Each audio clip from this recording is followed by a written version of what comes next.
Attention all wrestling fans, get ready for the ultimate fan experience at the WCBs WrestleMania Fan Meetup in Los Angeles, California from March 30th through April 2nd. This event will bring together the biggest event in wrestling and your favorite podcast, as well as diehard fans from all over the world. This is the perfect opportunity for fans to connect and celebrate their love of the sport as well as their love of us. So mark your calendars, grab your tickets, and get ready to suck it and join us live. Don't miss out on the ultimate fan experience at the WCBS WrestleMania Fan Meetup weekend in LA. And if you're not a wrestling fan, there will be other YouTube creator events, including a trip to the brand new Super Nintendo World at Universal Studios. So listen to World Class Bullshitters Live for more updates, and for more information, email worldclassbs@mail.com. Thebestmail.com, jabroni.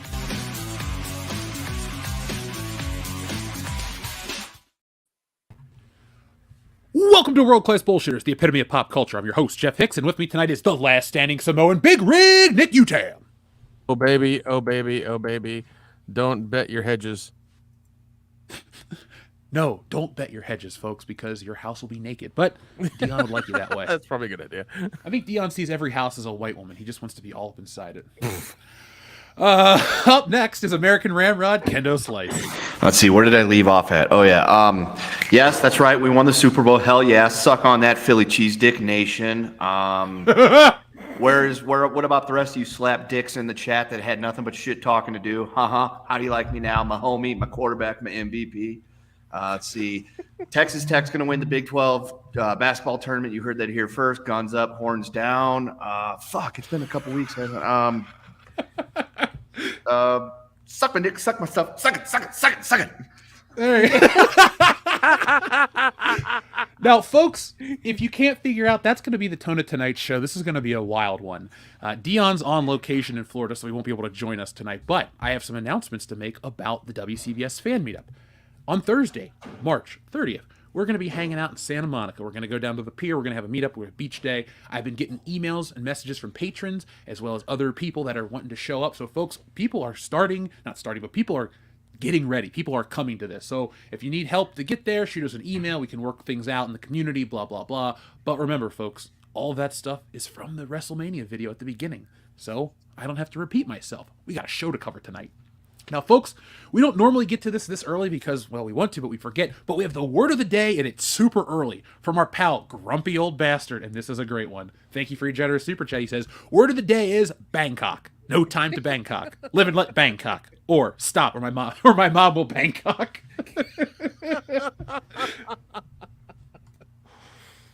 Now, we'll give you the titles in just a moment, but shout out to our members from the membership program, like Joseph Bianowicz, who has so many titles for Bangkok. Let's just roll them out right here. We have The Spy Who Loved Bangkok, Bangkok Ridge, A Million Ways to Bangkok in the West. Dude, where's my Bangkok? The Hunt for Red Bangkok. Friday the 13th, Jason Takes Bangkok. Now, Nick, would you watch that film? 100%. Oh, Could you 100%. imagine? It's a martial arts picture starring Jason Voorhees. Dude, yeah, it's, I don't know. I'm down for some ridiculous Jason movie premises. I'm always down for that because, once again, they're like 12 or 13 movies. It's fine. We've gotten through them. We need some ridiculous shit. I would love Jason Goes to Space 2. Just because. I'd watch that. I mean, it worked out really well for Penny Or Walker. better yet, Jason in Space 2, Earth 2. We can just do that movie. Dude, we're going to keep working our angle because one day we'll be making Friday the 13th movies and they'll be profitable again. That would be so much fun. Where else would you like to send Jason, folks? Tell us in the chat because we can send Jason anywhere. I got one. Yes. North St. Louis. We'll see how We'll see how well he makes out in one of the most dangerous parts of the country. It's going to be like that scene in National Lampoon's Vacation where the guy's like, fuck your mama, and all the shit about rib tips, and Jason just boom, off with his head. Rib tips. I don't know. He did pretty right in Manhattan, so. Yeah, man. That was mostly Canada. Shit on St. Louis, though. Is it that bad in St. Louis? Oh, fuck, yes. Although, I believe they were dethroned this year. Is Detroit back on the map? No, New Orleans has got it this year, I believe. Oh, no, our city. Yeah, I believe New Orleans has taken the crown this year. But St. Louis had a good run. That's a crown I'd be okay giving up. We just got to work harder this year. The St. Louis City prosecutor is really good at letting people out that commit crimes, even felonies, for no reason. And she's in the midst of being possibly thrown out of office right now. But that's neither here nor there.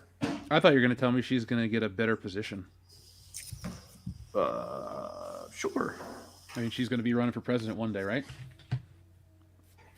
I mean, American politics is all about failing up these days. Kind of like Hollywood. Yeah. Yeah. So any day now, we're all going to be senators and actors. The senator from Tennessee is out here in Los Angeles shooting We're all going to be Ronald Reagan? Well, somebody's got to be Jerry Lewis. Dion's got to be Jane Wyman. Sorry, Dion, you're not here. Oh, my God. Now, folks, we all love Back to the Future. It's a 1980s classic. Tonight, we're going to get to talk about another 1980s classic, Ghostbusters. Yes, Ghostbusters is back in the news, and it gives us an excuse to talk about Wokebusters, our upcoming comic book mega project. It's not just a comic book. It's a graphic novel. It's an epic. It's a lot of pages. It's about 80 pages, and it's being in production right now, and we'll talk about it a little more when we get to Ghostbusters.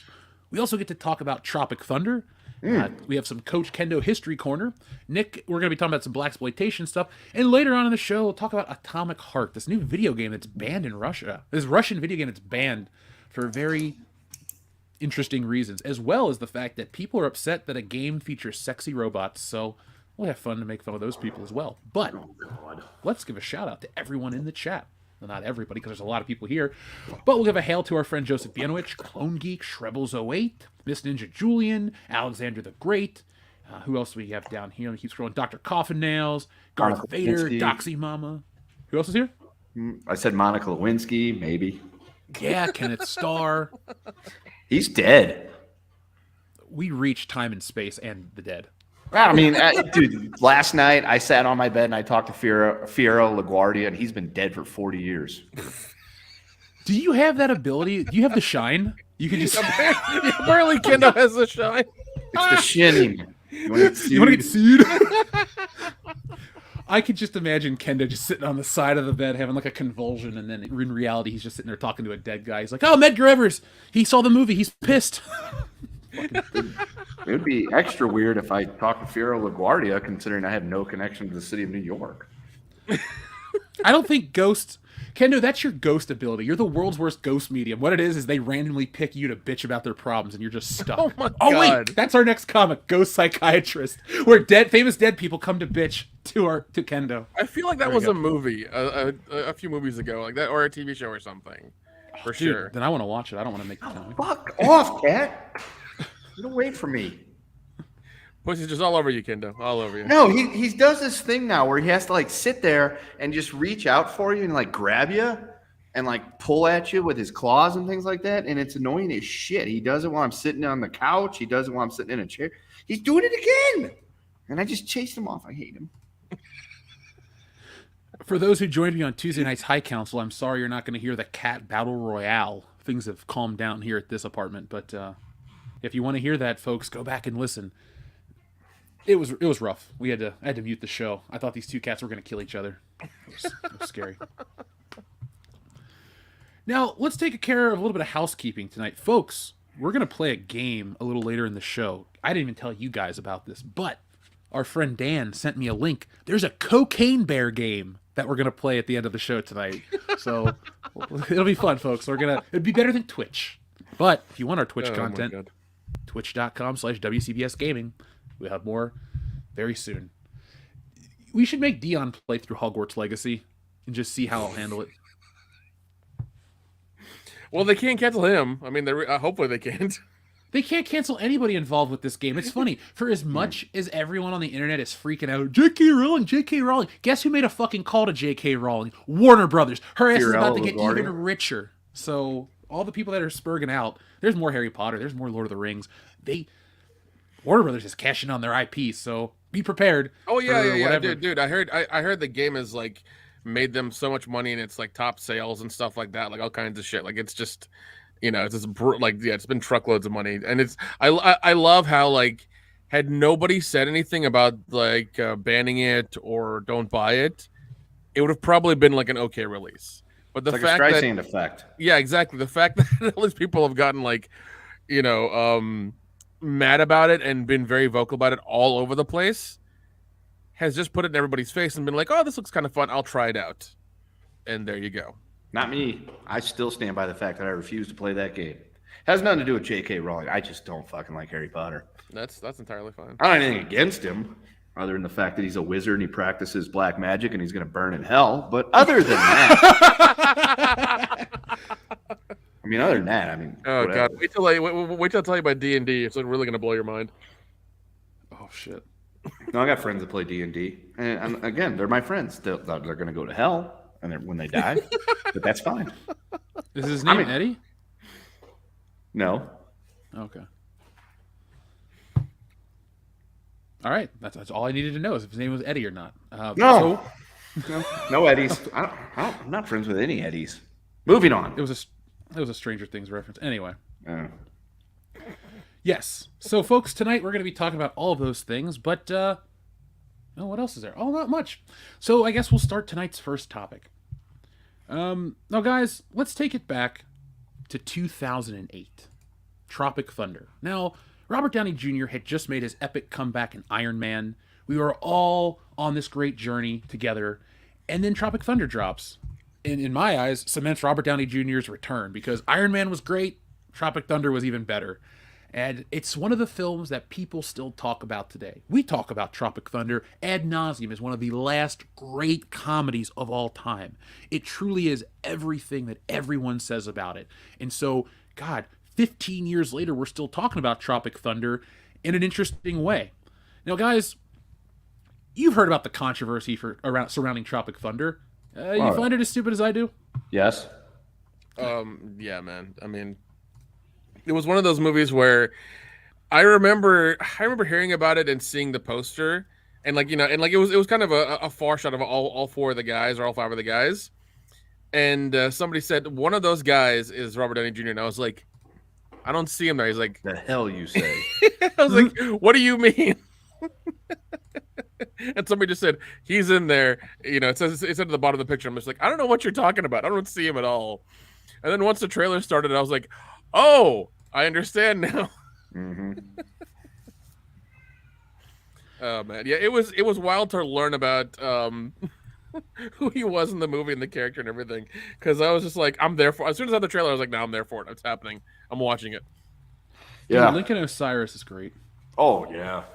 And dude, that when that movie came out, I remember I didn't go see it in theaters, but the ex-girlfriend at the time, she worked at the video store, so she got to bring home fucking new release movies before they hit the shelves, because they'd come in on the weekend and then they got put out on later that week. So I got to watch it right when it came out on DVD, and me and my buddies were just like, holy shit, this movie is fucking fantastic. I think we watched it 3 times that weekend because it was that much fun. And it's honestly, it's great. Tom Cruise, as much as I love that man for all the right reasons, and Top Gun is my favorite movie of all time, my favorite ever Tom Cruise performance is in this fucking movie.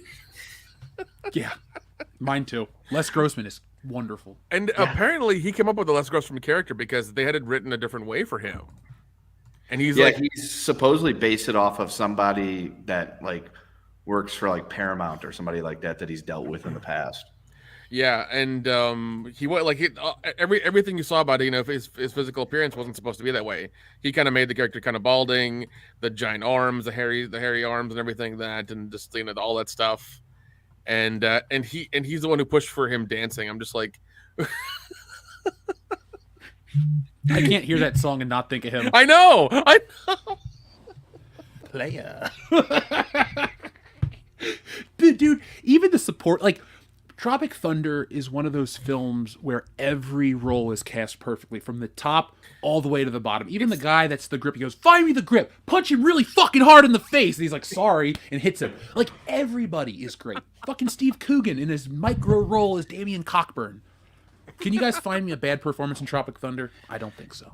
No.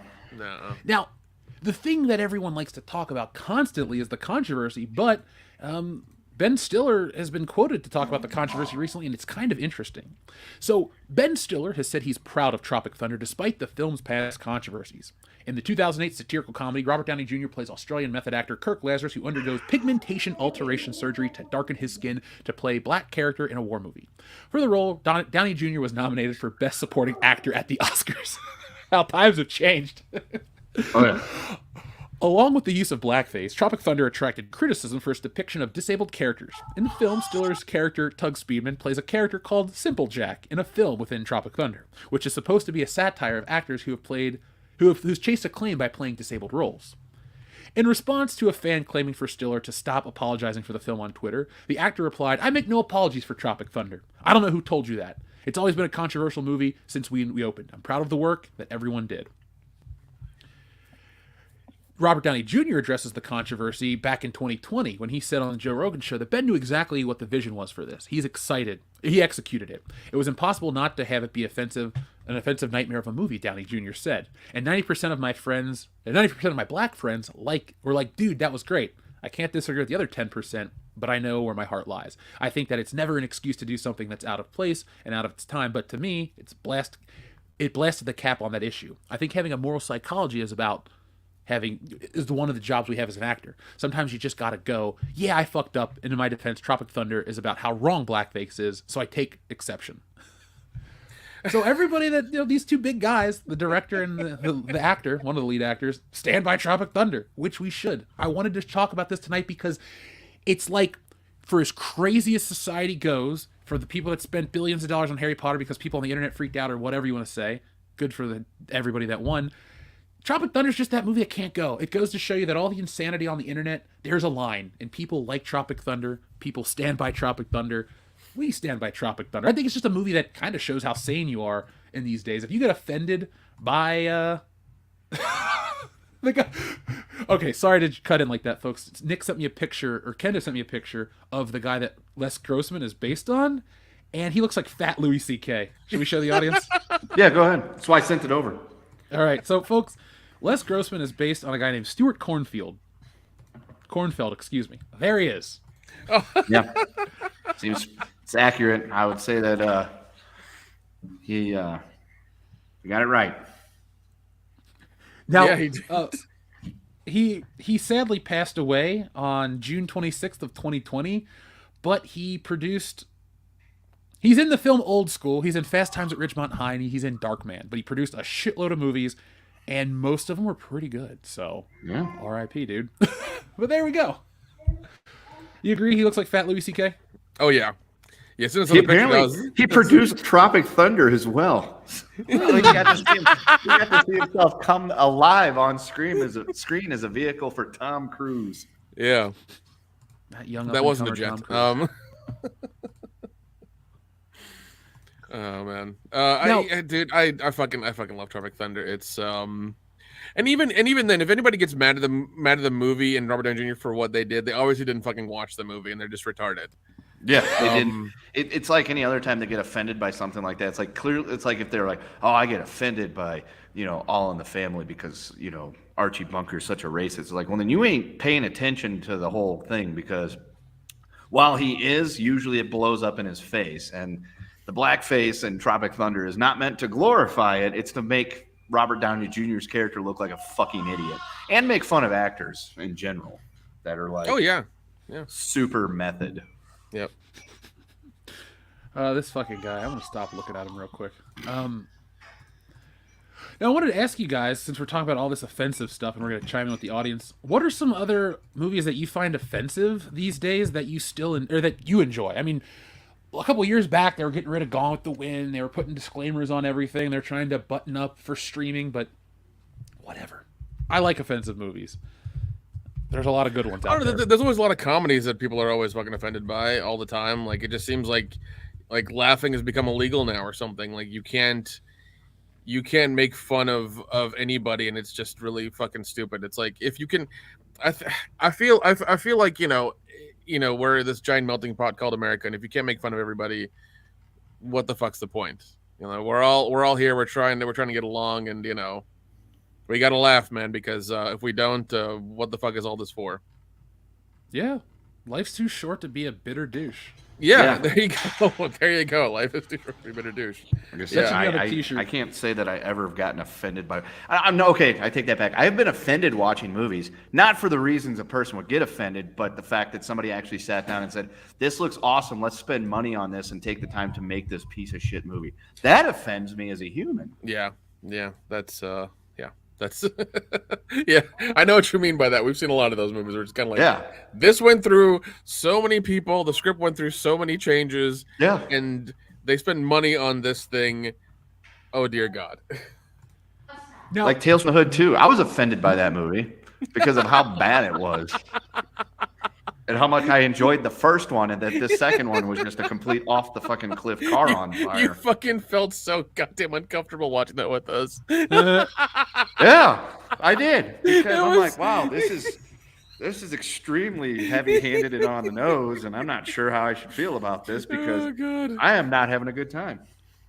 Oh man, it was hilarious seeing you like squirm on the couch, and then we put in Black Dynamite, and you were fine. Then you were all right. Uh-oh, did you just say Black Dynamite? I did. Oh, no. I'm Shawanda, and her name's Brickwilla. Oh, those are beautiful names. I'm Gloria, and this is Black Dynamite. My mama said my daddy's name is Black Dynamite. So did my mama. Oh, hush up, little girls. A lot of cats have that name.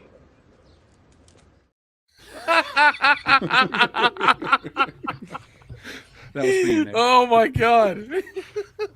I like how the one girl's name is Brickwilla. It's like, yeah, we're gonna steer right into that whole, Oh my God. name thing. Well, let's talk about Black Dynamite-ism a minute. Some people might find that movie offensive. I think it's fucking brilliant. Dude, I was It's like, when I great. first saw the trailer, because it popped up on some aggregator I was looking at, I was like, oh, this looks cool, and I looked at like, oh, this is a movie from like the 70s that has just been restored or whatever like that. And I looked at when it was made. It was made in like in the 2010s or whatever, and I was like, what the fuck? Oh yeah, dude, it took until the scene where they're all sitting around together, and it's got like Cedric Yarborough. And Oh yeah, Tommy yeah. Davidson and everything in there. The fucking pimp, like Yeah, like, it took me like 25 minutes until they got to that scene to realize that this is a new movie, because I thought it was honestly like from like 1975. yeah. Because I mean, they do such yeah. a good job of making it look like it's a movie from 1975. Yeah, I mean, they filmed it with the old equipment and the old film and everything to make it look that way. That's why they didn't have to do it digitally. And I was like, holy shit, man, that must have taken a fucking while. But yeah, man, it's a great movie. I love it. It's still watchable. They made a cartoon. I think they made 2 seasons of a cartoon on Hulu that are still there, I think. Oh, yeah, it was on Adult Swim. Adult Swim, yeah, it's fucking hilarious. Oh my God, it's so good. People get offended at it, and I'm like, or by it. Of course you should be offended. If you don't get the joke, it's not for you. Mm-hmm. Well, Like and that's another thing I fucking hate when people say like this movie is not made for you. This thing is not for you. It's like, I'm sorry, but if it's put out to the public, where I can purchase it and or watch it with my own money and time, then it's for me.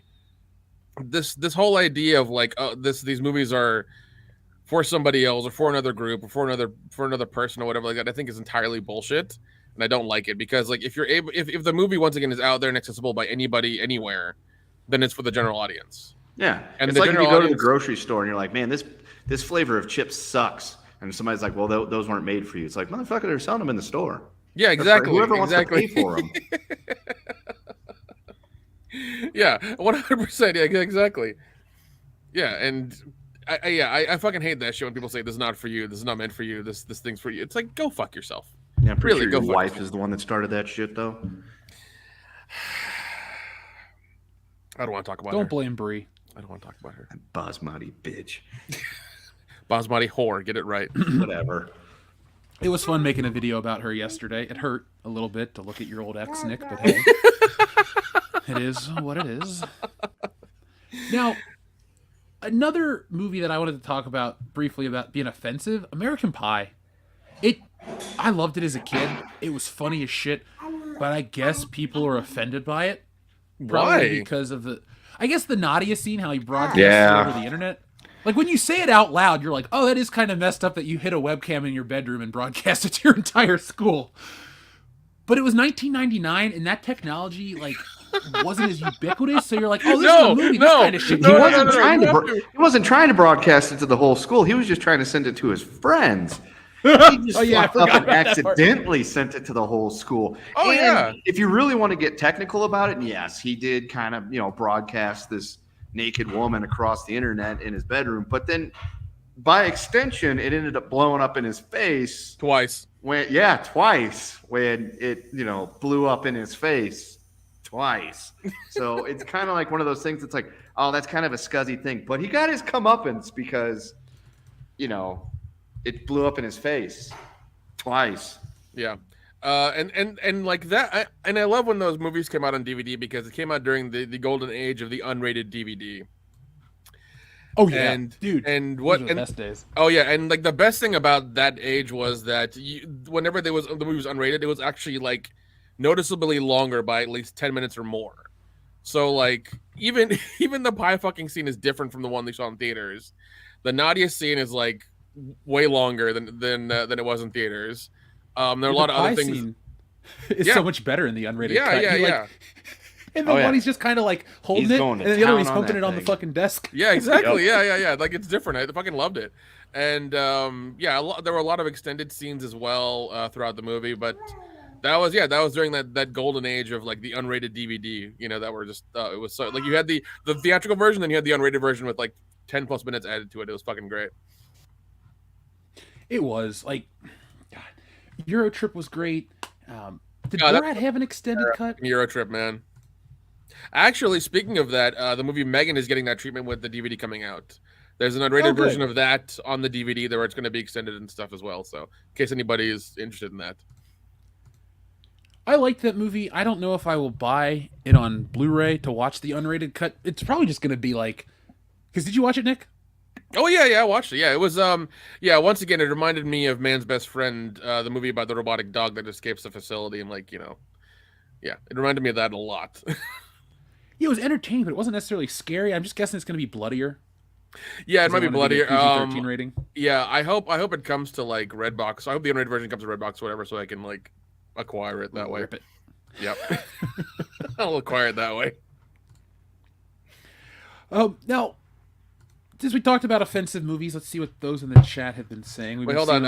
Alexander the Great, Euro Trip Unrated just came out on Blu-ray. Really? Because the unrated DVD is like way the fuck different from the Blu-ray. Oh yeah. Because the DVD has so much shit on it. It's like it's ridiculous the amount of stuff they could fit on there. So it's yeah. hard to believe that the Blu-ray is just as good. I hope it is. Disappointing things about the switch over to Blu-ray is like all those wonderful DVD extras that they crammed on there. They didn't transfer them over. It's like, it's better picture quality. That's the selling point, pal. Well, I have good news. For Euro Trip, they brought it all over. Oh dear good. God. It's the same box art and everything, and it's got the gag reel, the deleted scenes with optional commentary, alternate ending, and the music of Euro Trip. So it's got what was on there. Holy shit, that's pretty good. Yeah. Okay. All right. God, Euro Trip is fucking fantastic. Yeah, I mean, even though people say I think it's a copy of the Paul Rudd movie, Which one? Overnight Delivery. Haven't seen it. I don't know if that's. I mean, does Paul Rudd go chasing after some guy named Mike in Germany in that movie? Because it's Mika. Okay, a common German female name. That's Mike. I was a sad boy. No, that's a girl. Trojan. Oh, they say something Mädchen's girl in German. I just like when he gets. You know German. You should know what the translation.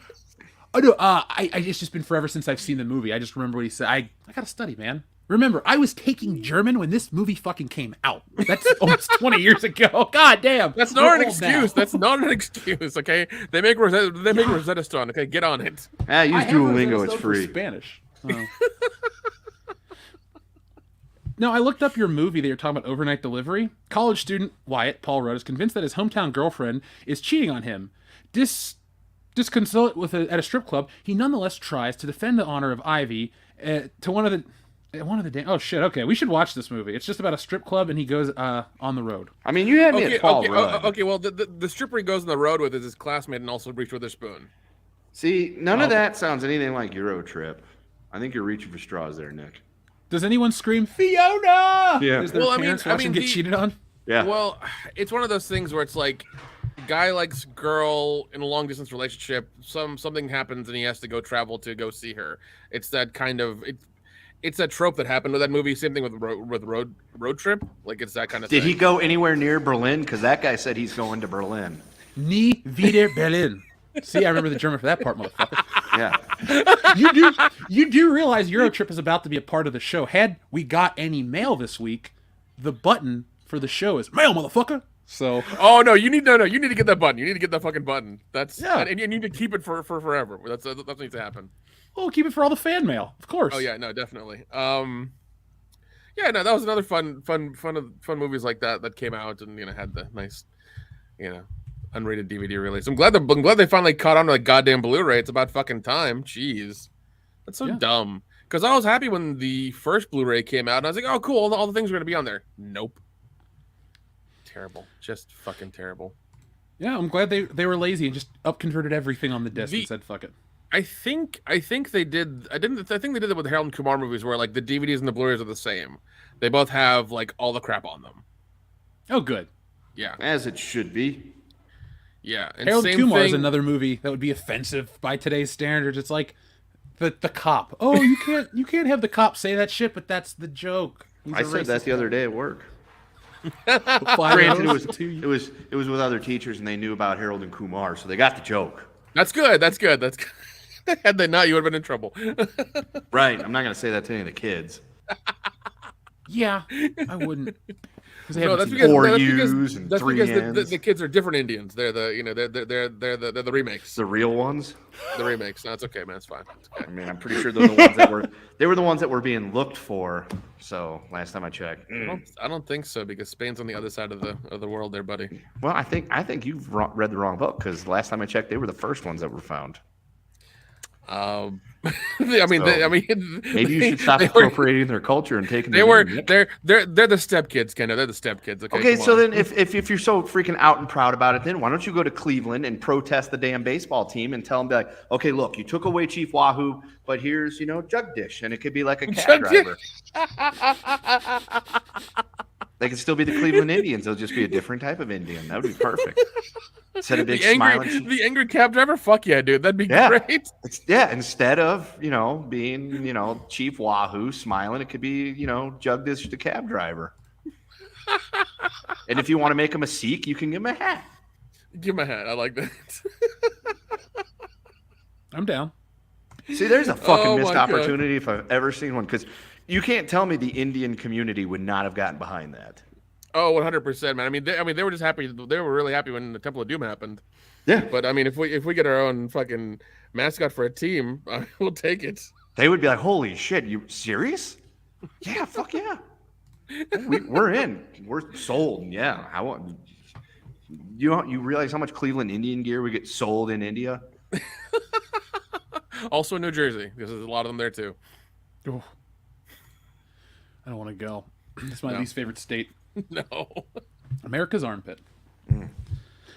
Now, guys, I think it's time to check in with the audience because we've already talked about our first topic pretty well. So I'm not going to ask a number because we're just going to press this. Mail, motherfucker! No. Told you. Anyway, Shrubbles08 says, "Hail, Jeff, Nick, Dion, and Kendo. How about them fucking Chiefs? Heck yeah, I'll take a Joe Rogan Slapnut and a Back to the Future Doc Brown, please." Well, let me press one button.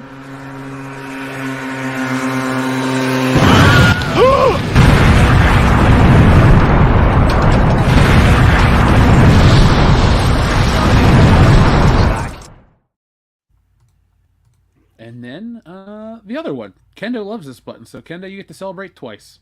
Hey. Did you see that guy accidentally hit that moose with his car? No. Holy shit. Jamie, pull that video up.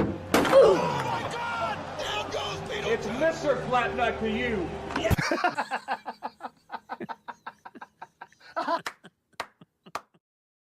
Folks, it's time to sound the alarm. We got one. You know, they say all men are created equal, but you look at me and you look at Small Joe, and you can see that statement is not true.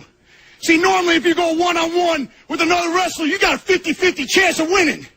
But I'm a genetic freak, and I'm not normal. So you got a 25% at best at beating me. And then you add Kurt Angle to the mix. Your chances of winning drastically go down. See, the three-way at sacrifice, you got a 33 and a third chance of winning. But I got a 66 and two-thirds chance of winning because Kurt Angle knows he can't beat me and he's not even going to try. So, Samoa Joe, you take your 33 and a third chance minus my 25% chance, and you got an 8 and a third chance of winning at sacrifice. But then you take my 75% chance of winning, if we used to go one-on-one, and then add 66 and two-thirds percent, I got 141 and two-thirds chance of winning at sacrifice. See, Joe, the numbers don't lie, and they spell disaster for you at sacrifice. So Georgian sends in that massive super chat. Thank you. He says, at Coach Kendo, when will you and Razor Fist debate each other over who was the worst president, Abraham Lincoln or Woodrow Wilson? Razor argued in a super chat last week, I made Woodrow Wilson copied Lincoln on many things, making Woodrow the inferior. Well, that's not true. Wilson is far worse than Lincoln. I need to sit down and watch Razor Fist Lincoln video again because, I mean, I get where... Yes, Lincoln did some things like arresting people that were doing newspapers and things like that disagreed with him and spoke out against him in the war effort. But I don't have as fervent of a dislike as Razor Fist does have towards Lincoln. So I'd have to watch it again. And as for having a debate with him, I have zero free time to do anything like that. So for now, maybe in a few years. But or Kendo, you're here every Thursday night. We'll just have him on the show and replace it that way. Okay, that could work, but I would also need to have time to prepare for this. Just give me like a month's advantage heads up, please. Oh, of course, it's not going to be anytime soon. We got our WrestleMania meetup. We got a couple other things to take care of, but yes, we'll make it happen. Okay. Here's the thing. I would just sit here off anything, just kind of run on the stream and just listen to the whole thing because that would be the best part for me. So. Okay. Thank you, Georgian, for your very generous, very massive super chat. We'll be in touch with our friend Razor Fist. By the way, somebody in the chat was talking about Temple of Doom, and they said, Temple of Doom, did Spielberg have a bad time at an Indian restaurant? I'm going to make Indian food into Fear Factor. Could you imagine an actual Indian food Fear Factor? Yeah, it would just be a bunch of white people from the Midwest who don't know what flavor is, who are really excited about what they're tasting and smelling, and then all of a sudden eat it and then have to go to the bathroom 30 minutes later. That's all it would be. Should Mindy Kaling be the host? Yes. 100%. God, it would be amazing. I wouldn't watch it because it's Mindy Kaling, but man, would that be fun. Now, up next, we had one from our friend TLJ Screwjob says, Nick, stop trying to get back in Bree's DMs. Listen, she needs me more than I need her, okay, right now. I don't know if you've noticed, but she's been real fucking quiet for a while now. Drop the taco, bro. Call her up. Drop the taco, pick up the phone. All right? Fucking do it. Fuck no, I love that taco. He's trying to slide into more than just her DMs, let's be honest here. Well, slippery when wet, so I can't blame Nick. TLJ Screwjob also says, Jeff, stop making out with Jesse. Dion, stop watching Dark Fate. Nick, stop DMing Bree. Kendo, stop watching Mother. Why nice to Jeff? Never make host mad. Well, I agree, TLJ Screwjob. I haven't watched Mother since that time we had to watch it for Patreon, and I never intend to ever watch it again. Yeah, I'm done with that. Never again. My body has never shut down in protest of a film, but it did with Mother. I think Darren Aronofsky has created the cure for insomnia with that film. Folks, if you can't sleep, just put on Mother. Yeah, the only problem is he may have cured insomnia, but he found the reverse cure for depression and suicidal tendencies. Yeah, but it's the first movie ever with the first female lead, Jennifer Lawrence, so it's not a big deal. You got to give him a pass.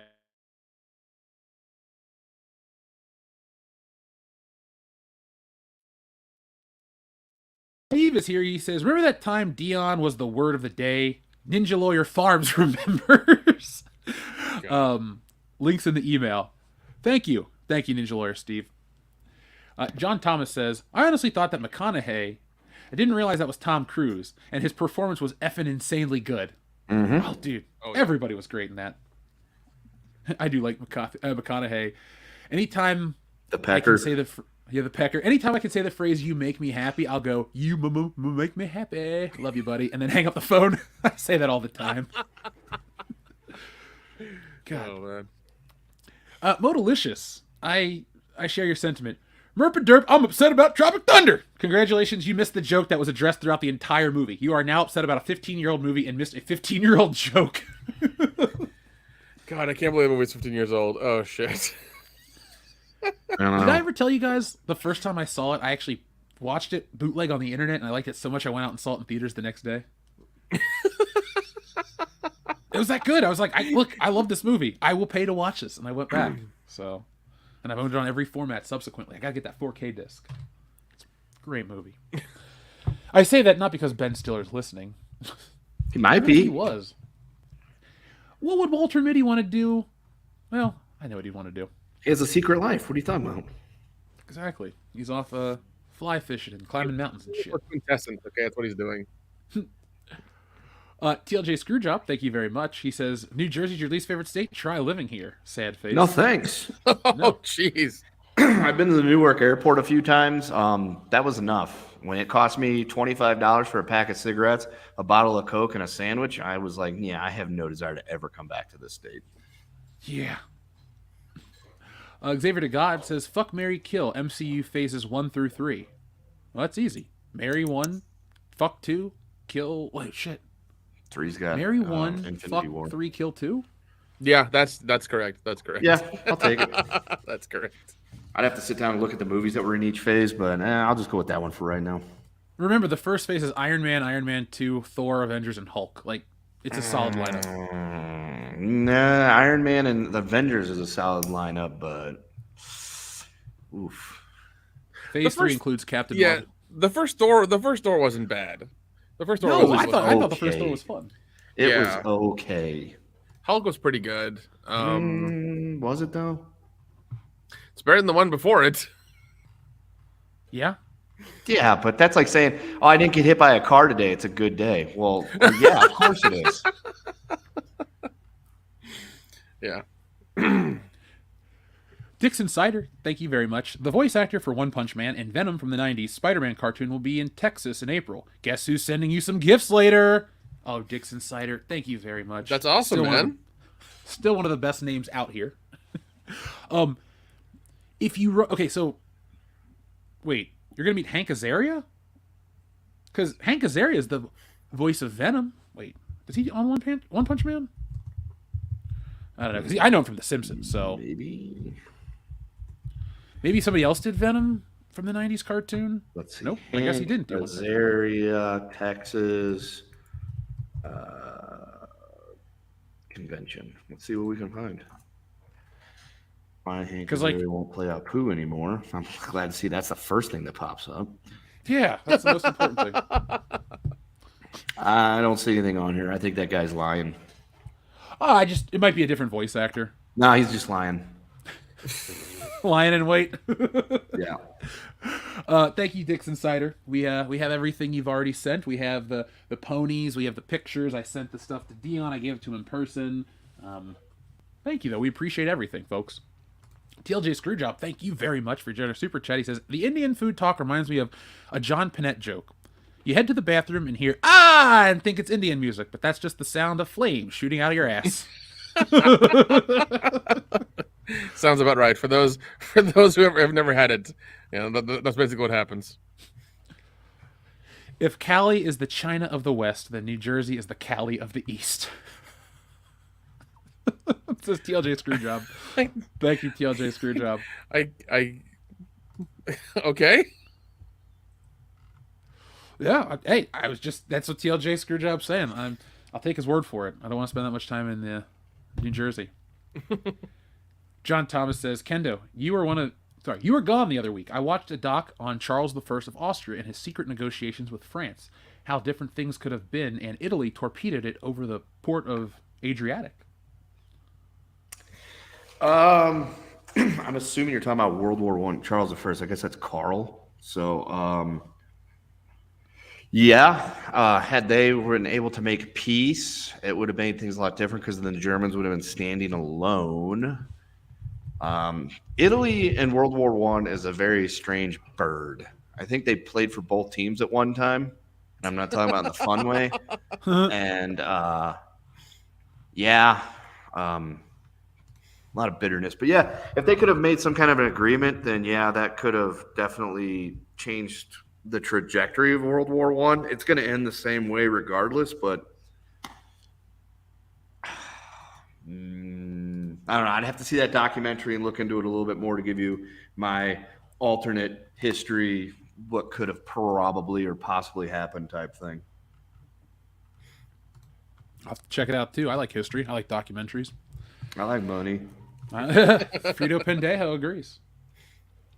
One more from our friend Ash Lockhart before we jump into our next segment says, I think the reason they fired Henry Cavill and wanted to start over for Superman is because they saw how well Ghostbusters Afterlife Start Over did. Well, this is a perfect topic because we're talking about Ghostbusters in a minute. Anybody want to start, or you want me to go first? Yeah, go ahead, man.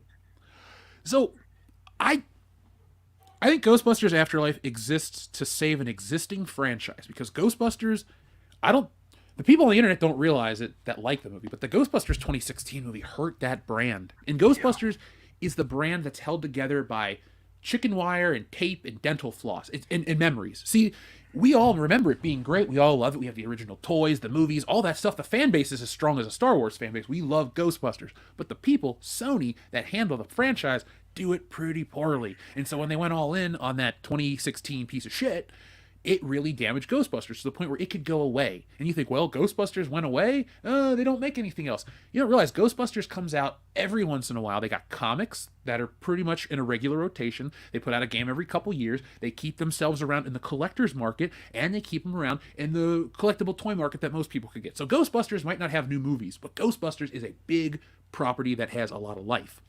And that Ghostbusters Afterlife film was to fix that. Now, with Superman being recast, you would have to it would be like getting a movie to fix the Snyderverse and then continue on. I don't think Superman has seen anything like Ghostbusters has seen, because Superman has already had the luxury of multiple different versions on film. There is one Ghostbusters team, and it ain't those women. It's the 4 guys. And yes, we'll stick with 4 because that'll roll into tonight's topic. But that's my take on it. It really is. They would only be rebooting Superman to continue the Snyderverse, but since they're not, I think it's something different. What do you guys think? I think it's just they want a clean slate. They want new people. They don't want to have anything associated with Snyder, because I mean they gave him money for his cut and then they told him to get the fuck out. And I think they really want to distance themselves from that whole Justice League thing and whatever he's done. So they're recasting. Just so that nothing is of the last bit of whatever the hell he did was.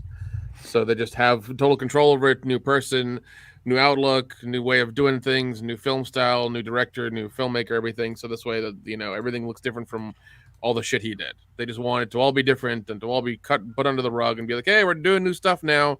It's different. We swear it'll be better, So that's really what I think it is. Well, whatever it is, Henry Cavill, his favorite football team won the Super Bowl not too long ago. So he's got that going for him. Secondly, if they're going to do – it's DC, so let's not pretend that they have an idea of what they're doing. So let's just go ahead and go with the fact that, yes, DC is going to go in a different direction. They have no plan. They don't know what the fuck they're doing. And we'll probably be talking about this in a couple years when they put out a movie that just completely sucks. No. Did you hear about Shazam? I saw this headline. It's like Shazam projected to have the lowest box office opening ever of the DCEU. I'm like, man, what a great thing to read. Well, because they've barely I remember it was advertising a lot towards the end of the year, and once the year started, it's just no. There's nothing about it. It's like, okay, it's gonna come out this day. Hopefully, go watch it. It's like, oh shit, okay. I think they wanted to do bad so they can bury it as well and not have to do any more Shazam movies. Shazam, which is weird because they could have shit canned it and put it on the shelf and just not put it out. But I guess it was already in schedule and they had already everything worked out for it, so they had to do it, had to commit. So I'm looking forward to Fury of the Gods about as much as I'm looking forward to, I don't know, a nap. But, I still want both things in my life. I don't know. Every time I see the trailer, it looks fun. It looks legitimately fun. I know. I'm just giving you shit. I liked the first Shazam quite a bit. Yeah, no, Those kids were good actors. Yeah. There was a good sense of family. It was fun. That's rare these days. Yeah, it was all around like a really fun movie. I don't know, I'll try to watch part 2 in theaters for sure, but I'm not guaranteeing anything. So, Dr. Coffin Nails, we'll actually read that one next because it'll be the perfect transition because we already got this up on screen. So, guys, we love the film Ghostbusters. It's kind of obvious. There's a comic book parody we're working on that features us as Ghostbusters style characters called the Wokebusters. It's in production and it's pretty good. Guys should check yourselves out a copy, wokebusterscomic.com. But we're not here to talk about the comic right now. What happened this week in the news was our old pal, one of our favorite Ghostbusters, kind of opened up to tell a little bit more about behind the scenes, what it was like to be the forgotten Ghostbuster. Because fans know, and everybody mostly knows these days, that there are 4 Ghostbusters. There's Dr. Peter Venkman, there's Dr. Raymond Stantz, there's Dr. Egon Spengler, and there's Winston Zeddemore. He might not be a doctor, but according to Kendo, he's the heart and soul of the Ghostbusters.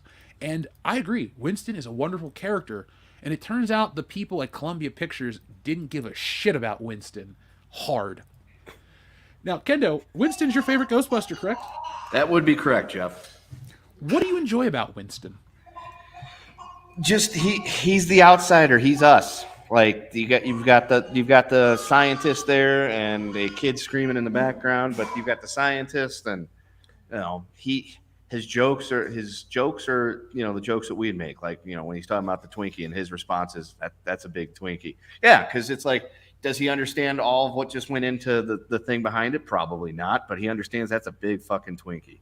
So just stuff like that, and the fact that he walks in and he's there to. If there's a steady paycheck in it, I'll believe anything you say. That's us. That's every person in the history of the world that wasn't rich. It's like, yeah, whatever. Sure, I'm just here for the job. So he's the everyman. He is, yeah, like the heart and soul of the Ghostbusters. I don't really know how to explain it in words that most people can understand, because I don't even understand what I'm trying to say either right now. But Winston, he's the backbone. He's the everyman. He's essentially the audience insert character done right. It's not Mindy Kaling putting herself in at Velma. It's the writers putting in this character that is the person that every fucking Joe Six-Pack watching this movie can relate to, because that would be us in that situation. Bingo. That's how I feel about him too. We don't have enough POV characters. You have Luke Skywalker. Well, no, Luke Skywalker's not a POV character. We have like Jubilee in the X-Men cartoon. There are a lot of great POV characters, and Winston's one of them. And I don't think we really take into account the importance of the POV character, because that's how you have these great, iconic movies be so full of wonderful things, because they don't sit and do boring exposition. There's one scene in Ghostbusters where they tell you how the trap works, and when the light's off, the trap's clean. Like, it's basic little shit like that. But Winston, because Ray is teaching Winston how to use the trap, and it's like he's doing it in very simple terms. He's like, take the trap out, put the trap in the machine, twist this, do this. Light is green and the trap is clean. Like it's all like he doesn't tell him how the trap doesn't tell him how the machine works. Doesn't give any sort of scientific reasoning of why it does what it does. It just does what it does. And here's what you do to make sure said trap is clean. Now, Ernie Hudson is beloved by fans as Winston from Ghostbusters, but it took the actor a decade to embrace the film. In a new interview, the veteran star opened up about the psychological effect of making that movie and what it had on him. Initially, he felt he was pushed aside. So it wasn't an easy road, Hudson told Sirius on the Howard Stern show. The topic was brought up, and when it was asked if the topic was brought up when Hudson was asked if Ghostbusters means a lot to him as the biggest role of his life. No, Hudson replied, explaining he was the guy who was brought in alongside big stars like Bill Murray, Dan Aykroyd, and Harold Ramis. So finding my place in the middle of that, and they were all welcoming and inclusive, but the studio wasn't, and the studio continued not to be. Hudson continued. So it made it very, very difficult because I was part of it, but then I very selectively was pushed aside. When the posters came out, I was not on the poster. It took a long time. I went to the 30th anniversary release of the movie, and all the posters are 3 guys. I know the fans see it differently, and I'm so thankful for the fans because the fans basically identified with Winston, especially young. I don't want to say minority kids, but a lot of kids. The 77-year-old star was told early on that if you get a major movie from a major studio, it'll change your career. Well, Ghostbusters didn't do any of that for me, he revealed. I was working pretty much nonstop. I did Ghostbusters, and it was 2.5 years before I got another movie. Hudson noted that he's so thankful for his part in Ghostbusters and to be a part of the franchise. At one point, he called director Ivan Reitman a brilliant man whom I just have so much love and appreciation for. But it wasn't an easy road. Ghostbusters, I would say, was probably the most difficult movie I ever did, just because of the psychological perspective, he added. In the script, Hudson said his character Winston was introduced in the very beginning of the movie. By the time we got ready to shoot the movie, Winston came in halfway through the film. All of those things, it definitely felt deliberate. And I'm not trying to take it personally, he continued. Anything bad, if you're African American in this country, anything can happen to you, and you place blame on it because you're black. I don't want to go there. Hudson concluded, I got nothing bad to say about anybody, but it was hard, and it was hard for a long time. And it took me probably 10 years to finally get sort of past that and just embrace the movie and enjoy the movie. Ghostbusters was very hard to make peace with. So, I've always questioned why Winston is not on the posters. I've always commented, guys, we've talked about this for years. Folks, whenever I get the Blu-rays, I was like, all right, there's just a Ghostbusters logo. I mentioned to you guys, Winston's not on the menu screen. They finally rectified it for the 4K release. But, like, I come at it from the perspective of, it's a team. You don't put 3 of the X-Men on the cover. You put all the X-Men on the cover. If it's Spider-Man and his amazing friends, you have Spider-Man, Iceman, and Firestar. And to me, the Ghostbusters is a 4-man crew. And I don't think it's... Maybe it was racially motivated in the 80s. Different time. We'll talk about that in a minute. But for me personally, I just don't... I try not to buy anything Ghostbusters if it doesn't have all 4 guys. Not because I feel personally slighted because of the color of my skin. There's 4 guys on the team. So fuck it. If you don't put them all, I'm not buying it.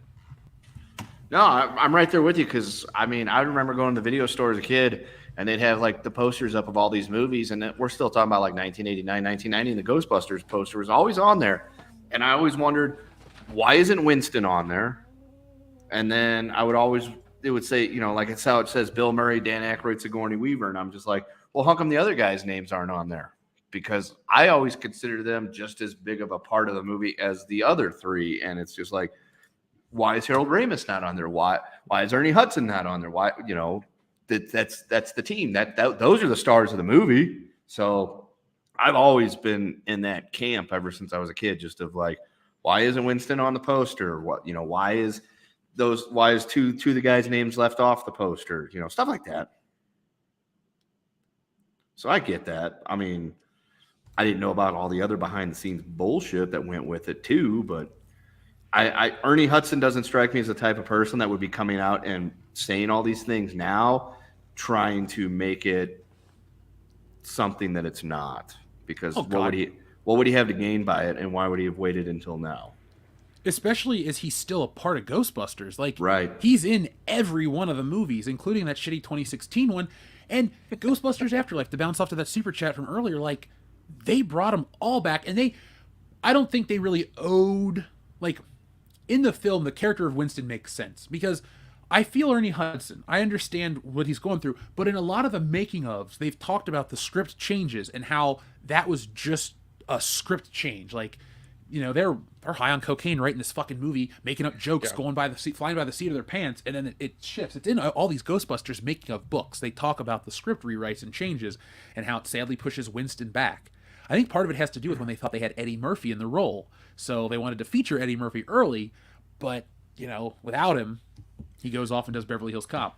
Yeah, but also, like, once again, we watch the movie and we know about deleted scenes and things like that. And if you change any scene in that movie, you disrupt the whole flow of it and it's perfection basically.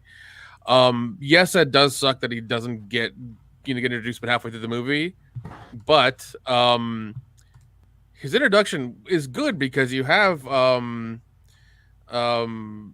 Annie Potts, you know, interviewing him and giving him all these weird reasons to say no, and he's like, if it's got a city paycheck, I'll do anything you say. And he immediately meets the guys. They hand him like the fucking trap, and they're all like worn out, and they're ready to go back out again. Like they're covered in ectoplasm, and they're all smoking cigarettes and shit. Like, and he's just there to help, and he's trying to do the best he can. And like as Kendo said, you know, he's the everyman. He's our POV into this because you're around 3 scientists. And you can't very well do the POV with the secretary because she's part of it. It doesn't make sense. You have to have somebody coming in from the outside at this point to do it, and it made sense in the movie because they become so busy to where they need the help, and they need maybe to divide into like two groups of two and maybe tackle some other jobs, so that it makes sense that way. I'm and I think once again if we didn't have the way if once again if the movie's not the way it is that we've seen it forever, it breaks the perfection, breaks the whole Ghostbusters thing because of just how it is. Because the beats are there, the music is there, everything is the way it should be. It's a great movie all the way through. Dude, you're preaching to the choir. It's top 10 favorite for me. Yeah. Watch it all the time. I mean, I am happy that like him, I guess, basically kind of being a nobody. And when he came on set, everybody was cool with him. That made me happy. I mean, like, because usually if you're around seasoned people like this, I mean, sometimes I've always heard like they're assholes to you, but at least like they were fucking cool to him and treated him like one of the guys or whatever, and one of the regulars, and just kind of, did the job. So that's good. Well, I'm looking up his filmography real quick because I'm just curious what Ernie Hudson's first. Wait, crap! I clicked on director. He's not a director. No, but he's been in a ton of stuff. I just was curious what his first acting gig was, because he had there we go. He had a decent career before Ghostbusters, right? That's all I wanted to check out. Have you been watching him in Quantum Leap, Nick? No, just because like I'm not into, once again, I'm not into remakes and things like that. So But how do you know Scott Bakula goes home? That's the way, dude. That's the way I would have written it. I would have written it as like somebody, like some kid or whatever, some genius from MIT or whatever wants to revise the Quantum Leap project, and what is it? They get everything done. They update everything. They put all the new machines and everything in there, and one of the kids goes in there and tries to become Sam and brings him out, and you have like maybe like a very heartfelt first pilot episode where like they find him and he's like, you've done so many things over the years and you so long, and you've been doing this job too long. Time to get the fuck out. And like maybe he tells him how long he's been in there, and he's really surprised. And like whenever he jumps, him and the kid switch, and then he's got to be Sam now, and he's got to help him get through this. What? Like, that would have been a great if they had done that. I would have been on board from the beginning, but no, they didn't. What if it's Ant-Man Quantum Leap Mania or whatever it is, and Ant-Man goes and saves him? If it's Paul Rudd doing that, I'm on board definitely. Well, who else would it be? Of course, it's gonna be Paul Rudd. He's already a Ghostbuster. Well, by proxy. That's true. But no, if it was him in the show or the movie or whatever, and like he's the one who does the revamp and gets Scott Bakula back or whatever, I'd be down for it immediately. That'd be great. Now, I looked into Ernie Hudson's filmography. Ernie Hudson was predominantly a TV actor for about a decade, 8 years. He was pretty busy. I mean, and he was in big TV shows too. He wasn't just in whatever. He was in stuff like Taxi, The Dukes of Hazzard, The Incredible Hulk, Roots. He played Muslim at the Door in Wait, Roots. he was in Roots? Yeah. I don't He was recall the him Muslim in at the Roots. Door. I don't remember any Muslims at the door either during the miniseries Roots either. Well, I am not a Roots enthusiast, but I've never seen it. I don't know. I know what it's about. I've seen I know it he loses a several times. Dude, It's I very remember good, him but I don't remember Muslims at the door in Roots. I remember him in Congo in '95. Like Roots ends, like the series, like the finale, the last like thing happens. It's like 1900-ish or so. So I don't think there'd been many Muslims at the door in 1900. Ernie Hudson's career really takes off in about 1994 because he's in Ghostbusters 1 and 2, but I'm looking at his work, it's mostly television shit. Like, even though he's in a handful of movies, he keeps going back to TV in between stuff. I mean, he's even in Batman the Animated Series as a security guard. So I get it. You're already established. You want to pick up some work on Batman. It's nothing, but still. He also plays a cop in Airheads. Damn right he does. He's O'Malley. Yep. And the Crow. He's a cop. Yep. Yeah. And Harold Ramis is like the negotiator in that movie. Yes, he is. I keep because he looks way different in that one. He's also a douchebag in that movie. Yeah, he does. I love Harold Ramis. I was so bummed when he passed away. Oh man, so terrible.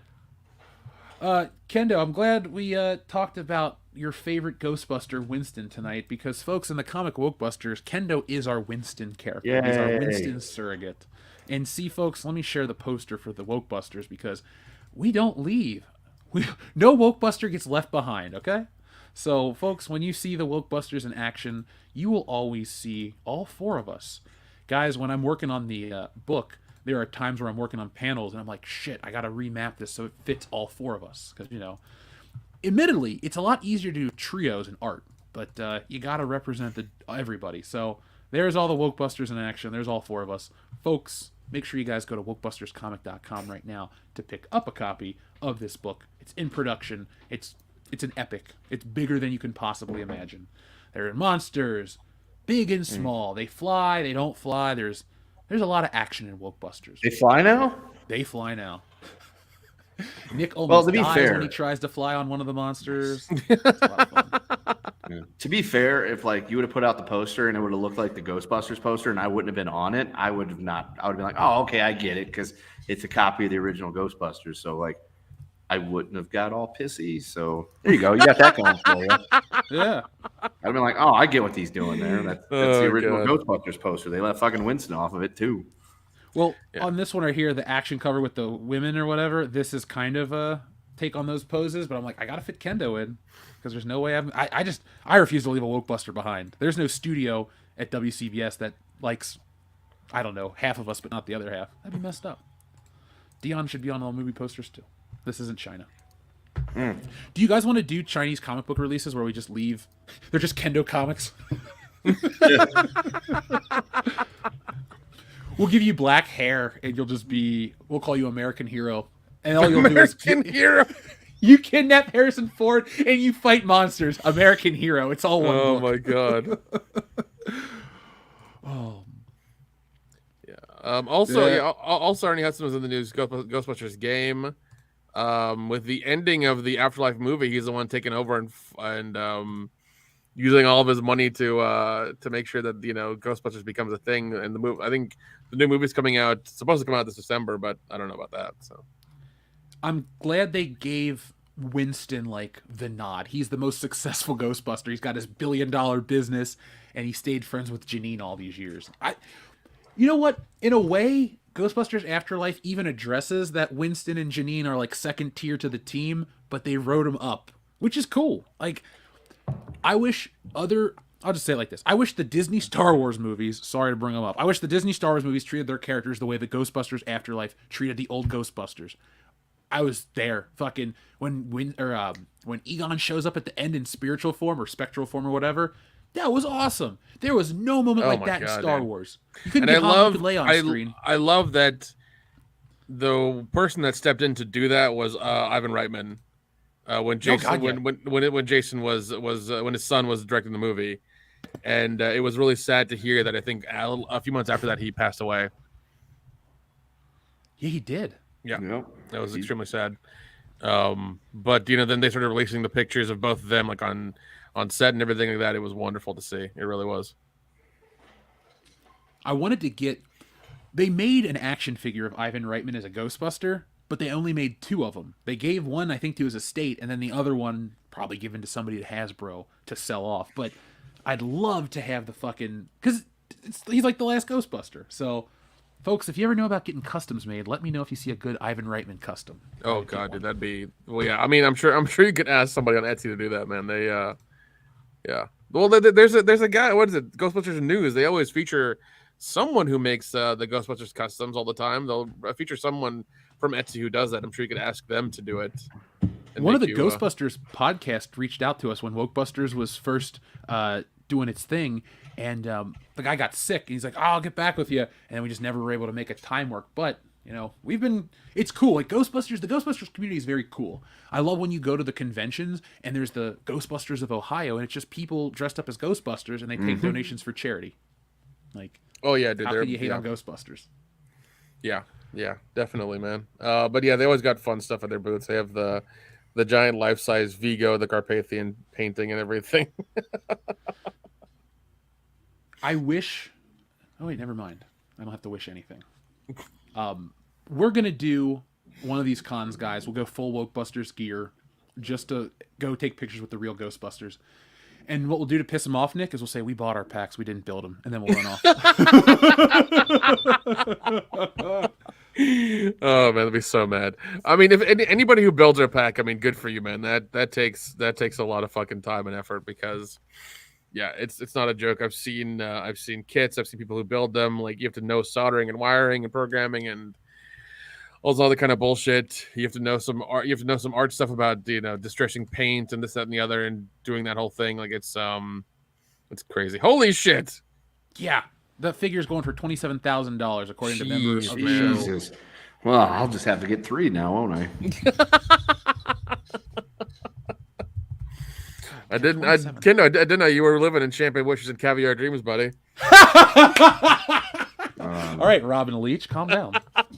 I mean, all that would be my dreams because I don't have enough money to buy one of those figures disposable at this point, let alone 3.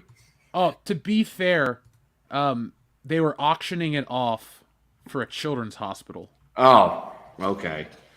And it comes inside of a full-scale Tobin's Spirit Guide. That's awesome. Oh my god. Yeah. That is fucking awesome. That's when fandom, or when these companies get fandom right. Like, this is awesome right here on screen. I would pay good. Oh, dude, if they did the pre-order for that, I'd pay good money for it, man. I wouldn't donate $27,000 to a children's charity because I don't currently have that disposable $27,000. But I would love to buy one of these where the proceeds go to charity. Oh yeah, 100%. Yeah, I mean that'd be great. Oh man, yeah, just to own one, jeez, it'd be wonderful. I think what I would do is, this is probably sacrilegious to the collectors, I'd probably pop the head off Ivan Reitman and put it on a clothed body, and then I'd have the Ghostbusters standing there and Ivan Reitman directing them, like yelling at them or something. I think that'd be funnier. You could find some weird figure with just a suit on or whatever. Just put his head on that. I'll use an Agent Mobius figure from Marvel Legends. There you go. Now, they got a Spielberg toy. Or sorry, they don't have a Spielberg toy. They got a George Lucas action figure. But if they ever made a Steven Spielberg toy, I'd buy it and do an Indiana Jones diorama. Where basically... Oh, no, I'd have Steven Spielberg and George Lucas kick the shit out of Mutt Williams with a lightsaber. That's what it would be. I'm sure you can get a Mutt Williams action figure for $2. You want me to look? Yes, please look. Nick... You can get a Mutt Williams action figure for as high as $24.99, but they have it for $4.95 on eBay. No, $4.95 sounds a little bit better. That's a little pricey. I wouldn't spend $5. I mean, if you're gonna make a cool diorama, $5 is okay.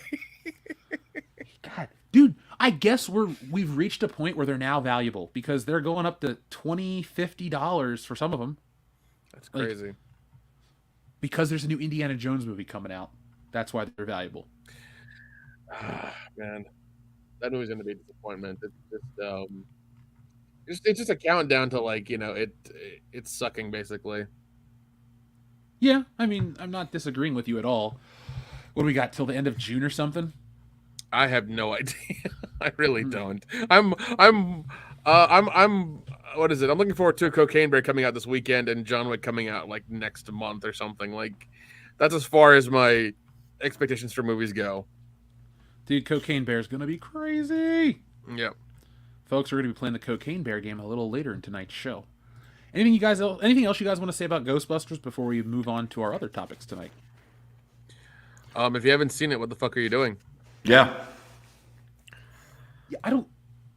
Ghostbusters, Star Wars, Indiana Jones, there's a handful of movies that and I mean this respectfully to the audience, but like, I don't know how our audience hasn't seen that.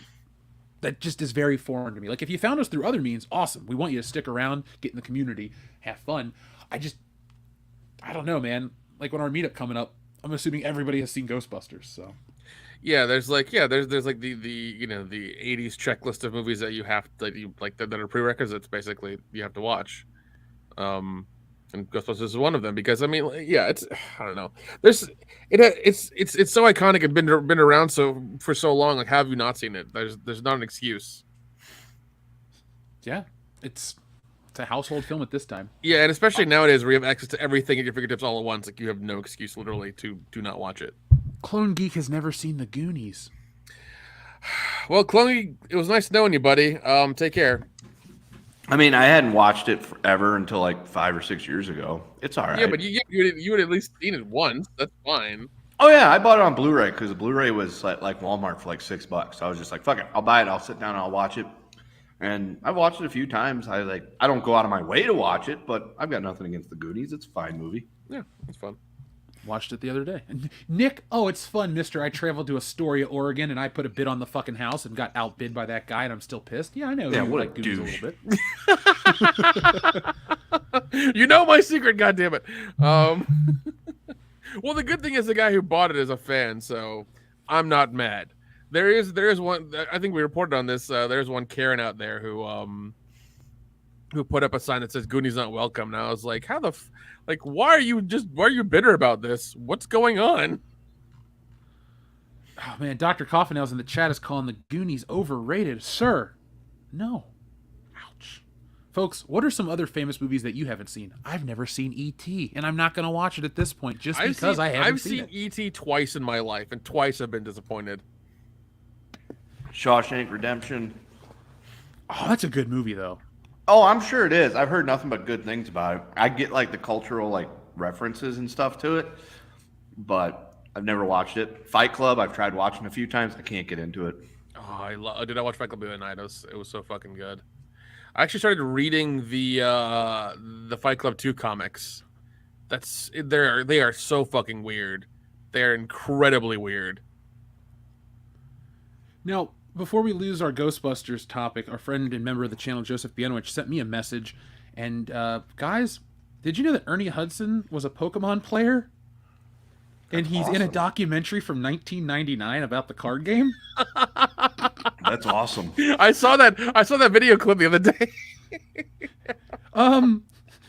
When it comes to celebrity Pokemon players, you've likely heard of Ronda Rousey and Logan Paul's obsession, but another that may surprise you is Ghostbusters star Ernie Hudson, who at the very least, once dabbled in the card-based game, even making an appearance in the 1999 documentary Insider's Guide to Pokemon Tournaments, being interviewed alongside his son, Andrew.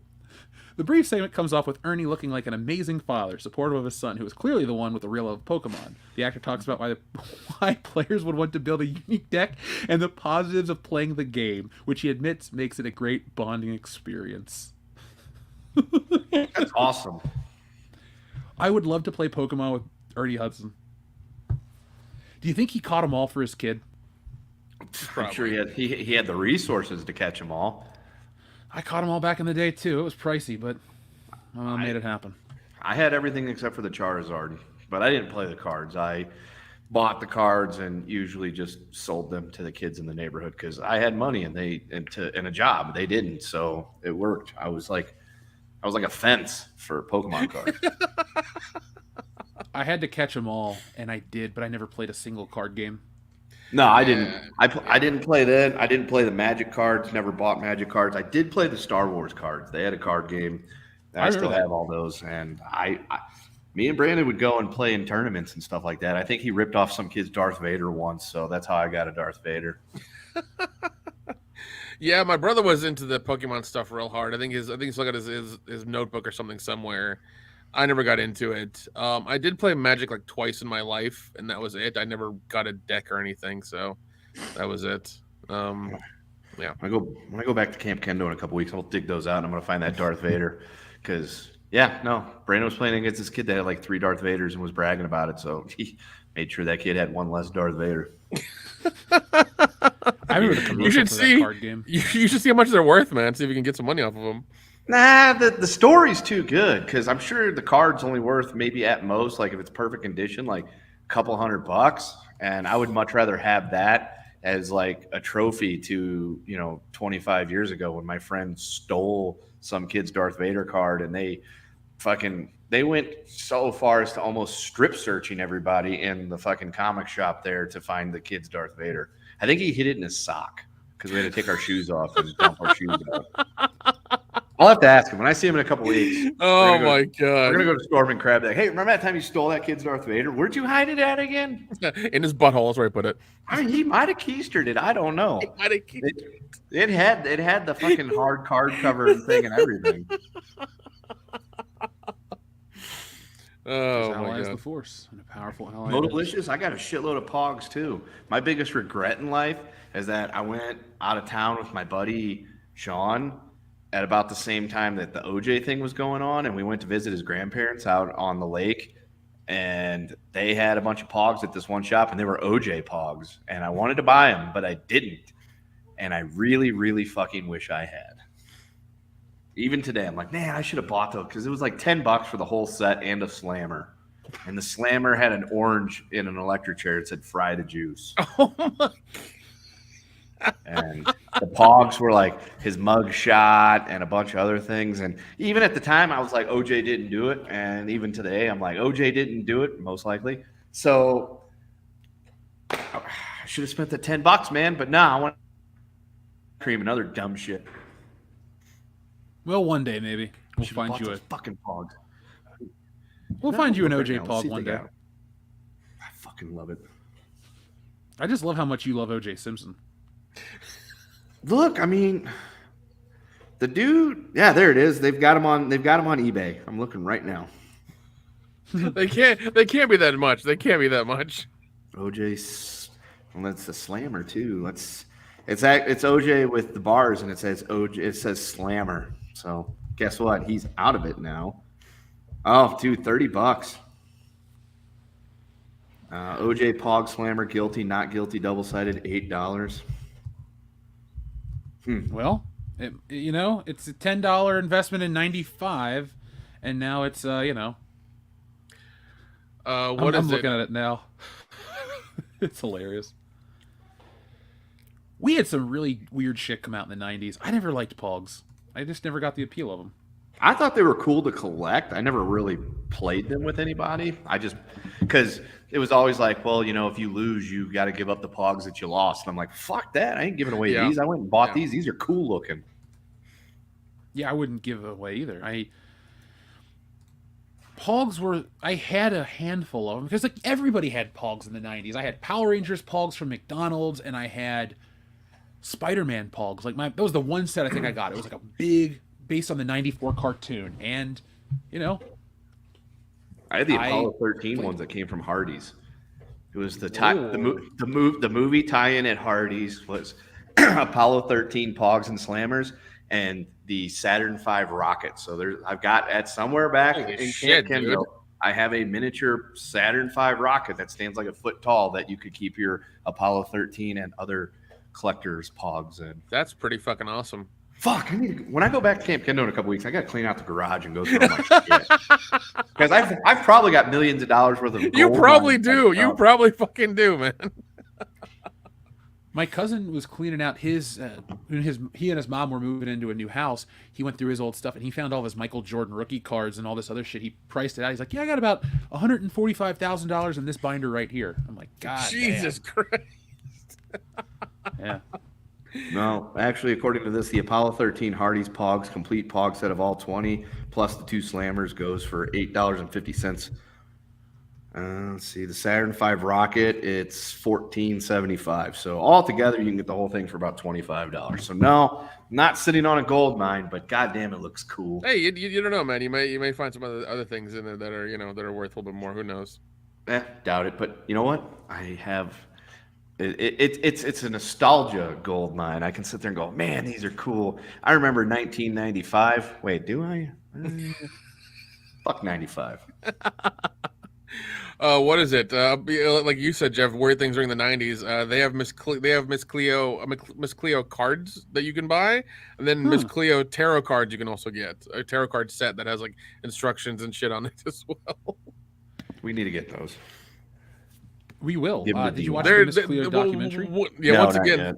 Oh no, I did. It was kind of one-sided. It was really weird. It was They only wanted to paint her as a hero. Yeah, they really did. And I was just like, well, they painted her as a hero, and they also painted her as like what she did was real, and I'm just like, No, she was a grifter. yeah, the documentary was very much one-sided and very much just like, oh yeah, she's fucking real. She's a real thing. I'm like, are you sure? No, I mean, she was a grifter, but I can't really be mad at people that are stupid enough to spend money on calling a psychic hotline.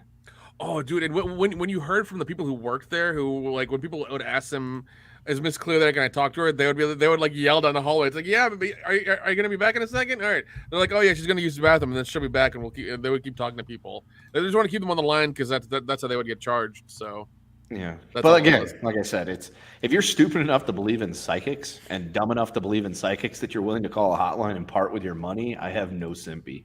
yeah. Next week, folks, we'll have our own psychic back, Mr. Cleo. Call me now. Oh man, but yeah, that documentary was surprisingly one-sided. Now it's kind of like, this feels weird.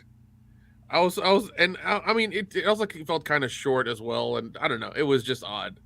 You could tell that it was done a certain way just to make her seem better than what she was. You know.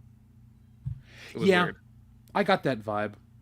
Yeah, I mean, it was good to know the details and everything like that, and all the stuff that that happened to her, and like what happened to her in the end and stuff like that. It was interesting to find out, and like it seemed like the people that she was around a lot really loved her, but other than that, she wasn't the best person in the world. No, And even the way she came up with the character, was it like some like improv class in LA or New York or something like that? Like, it was weird. And then she just kept that persona up, and that was it.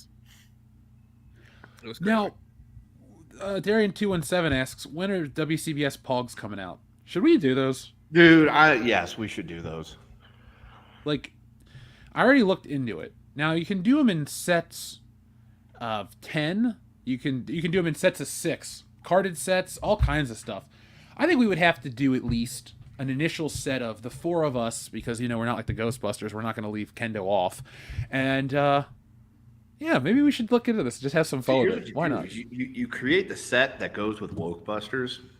Oh, yeah. And then you can go back and create a Stealing Solo set. And then you can create other random sets. And then you can just draw silly things and make them sets. And then you can also have them made like with the foil on them to make them like special.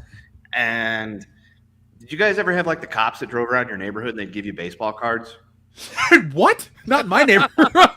What fantasy fairy tale end did you no, seriously. No, the police in the St. Louis area, like they would have St. Louis Cardinals like a special set of baseball cards. I guess it was part of like the outreach program of, the cops are not bad people, which where I grew up, like the cops never had anything to do. So like they would just be on their patrol, and they'd be driving down the street and you'd wave at them and they'd pull up and stop, and you could talk to them and they would have cards, and you would try to flag down as many cops as you could. Oh really? You don't say. Jeff, he was trying to flag down as many cops as he could. Well, no, because I feel like if we did that, it would be a different experience there, Kendo. No, there's like 25 men on the Cardinals roster, plus you had to get the cover card and the manager. So like the cops didn't have, like, they would only have, like, you'd only get like Ray Langford. So it's like, fuck, I already saw that guy today. I don't need any more Ray Langfords.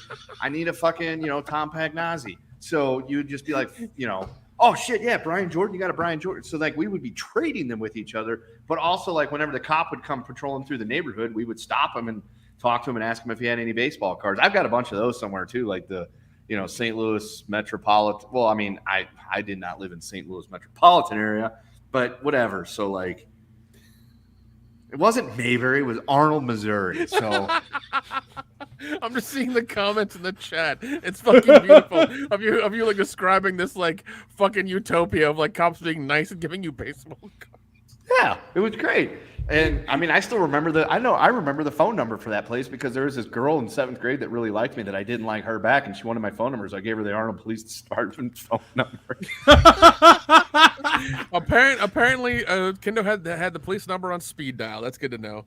No, it's because things went wrong. No, the last 4 digits were 2222. So like it was the city exchange plus that, so it was like really easy to fucking remember. But no, like we had those, and I don't remember where I was going with that, but like we should do something like that, like where people, like if they see us at meetups, we'll have some, but they got to see us a bunch of times to be able to get the whole set. We can do the challenge coin thing. We can do that. Is that like where they try to eat it and make sure it doesn't like burn up their mouth? There you go, Jeff. We could do 1 chip challenge chips, but like with our pictures on them. No, the Who challenge. wants to eat Dion's face? Oh god, no! The challenge coin thing is like something that like firemen and like I guess like cops do, where if you if you pull it out and you got to have it, if you don't have it, then you're the one who pays for drinks or something like that. I think that's how it works.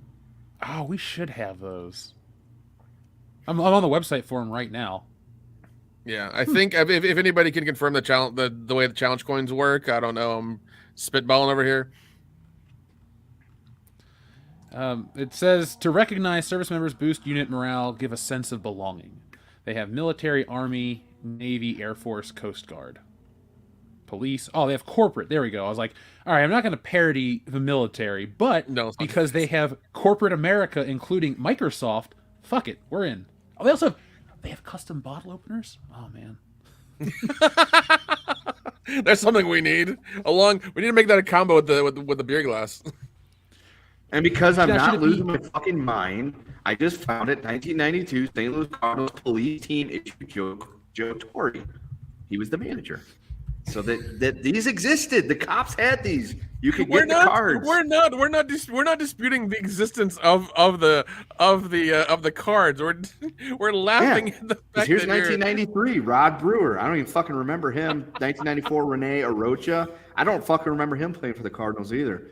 But yeah, no, those were police cards. Yeah, they had those. It was awesome. Anybody that grew up in the St. Louis area in the 90s, well, depending on where you grew up at, because I'm sure waving cops asking for baseball cards might not have worked in certain parts of St. Louis. Well, it wasn't just St. Louis though, Kendo. The Dodgers had them. See? I'm looking at it right here. Dodgers police baseball card number 15, Dave Hansen. Yeah, it says this card comes to you as a gift from your friends at the Los Angeles Police Department in Dare, California. Yeah. Oh God, I don't think they got those cards in Compton. I mean, I'm sure they did, but I highly doubt that. I mean, they might have been giving them out to certain parts of Compton, just not the boys in the hood part. That's an interesting song. Oh man. All right, so I guess we are gonna do Pogs. Fuck it. Yeah. Realistically, we should do the police cards too. Be like, here, local police department, hand these out to people you see, and you're gonna have some kid Duluth, Minnesota, going, "Who the fuck is Kendo?" and throws it. He'll be your biggest fan. Oh my God. Oh man, I want to do a skit where we're living in this utopia where kids are going up to cops and they're handing them baseball cards. Here you go, son. Hey, Timmy, have a great time at this weekend's game.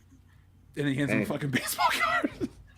Can I say, I grew up in a place where the most violent crime that happened was some dude got shot at his smoke shop by another dude that they were disputing with, and that was about it. I think there was like 2 murders in the history of that town ever.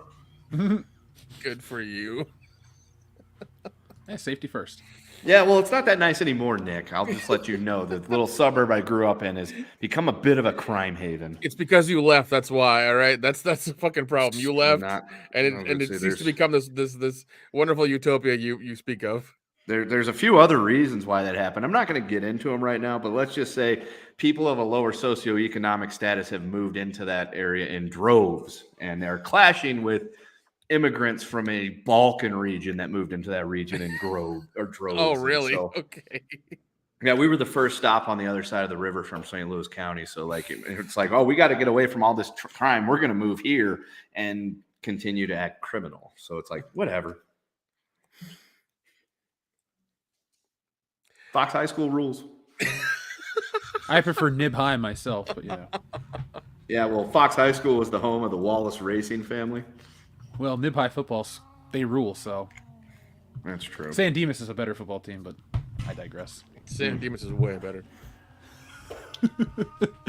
But I'm kind of partial to Hill Valley, but that's just me. Yeah. You know, what is the name of the school? Like, I know it's Hill Valley High, but like, do they have like a team name? I don't know, but the high school burned down several years ago, Jeff. I think it's Bulldogs because you see it like way in the background of part one whenever they're sir. Yeah, whenever they're going through and they see the Chain Sea Dance poster. So yeah. I completely forgot. I'm glad you remembered that because I had to pull up. Yeah, I don't know where I fucking remembered that. Yeah, fucking Bulldogs. Jesus. We're the pinheads. Did I ever According tell to you? this, the Bulldogs were playing the Indians in that poster. Yeah. I didn't realize that Poster in Cleveland played high school 1955. teams. A poster in 1955 promoted an upcoming football game between the Bulldogs and the Indians, and George had a notebook with a Bulldogs logo on it. Mm-hmm. Yep.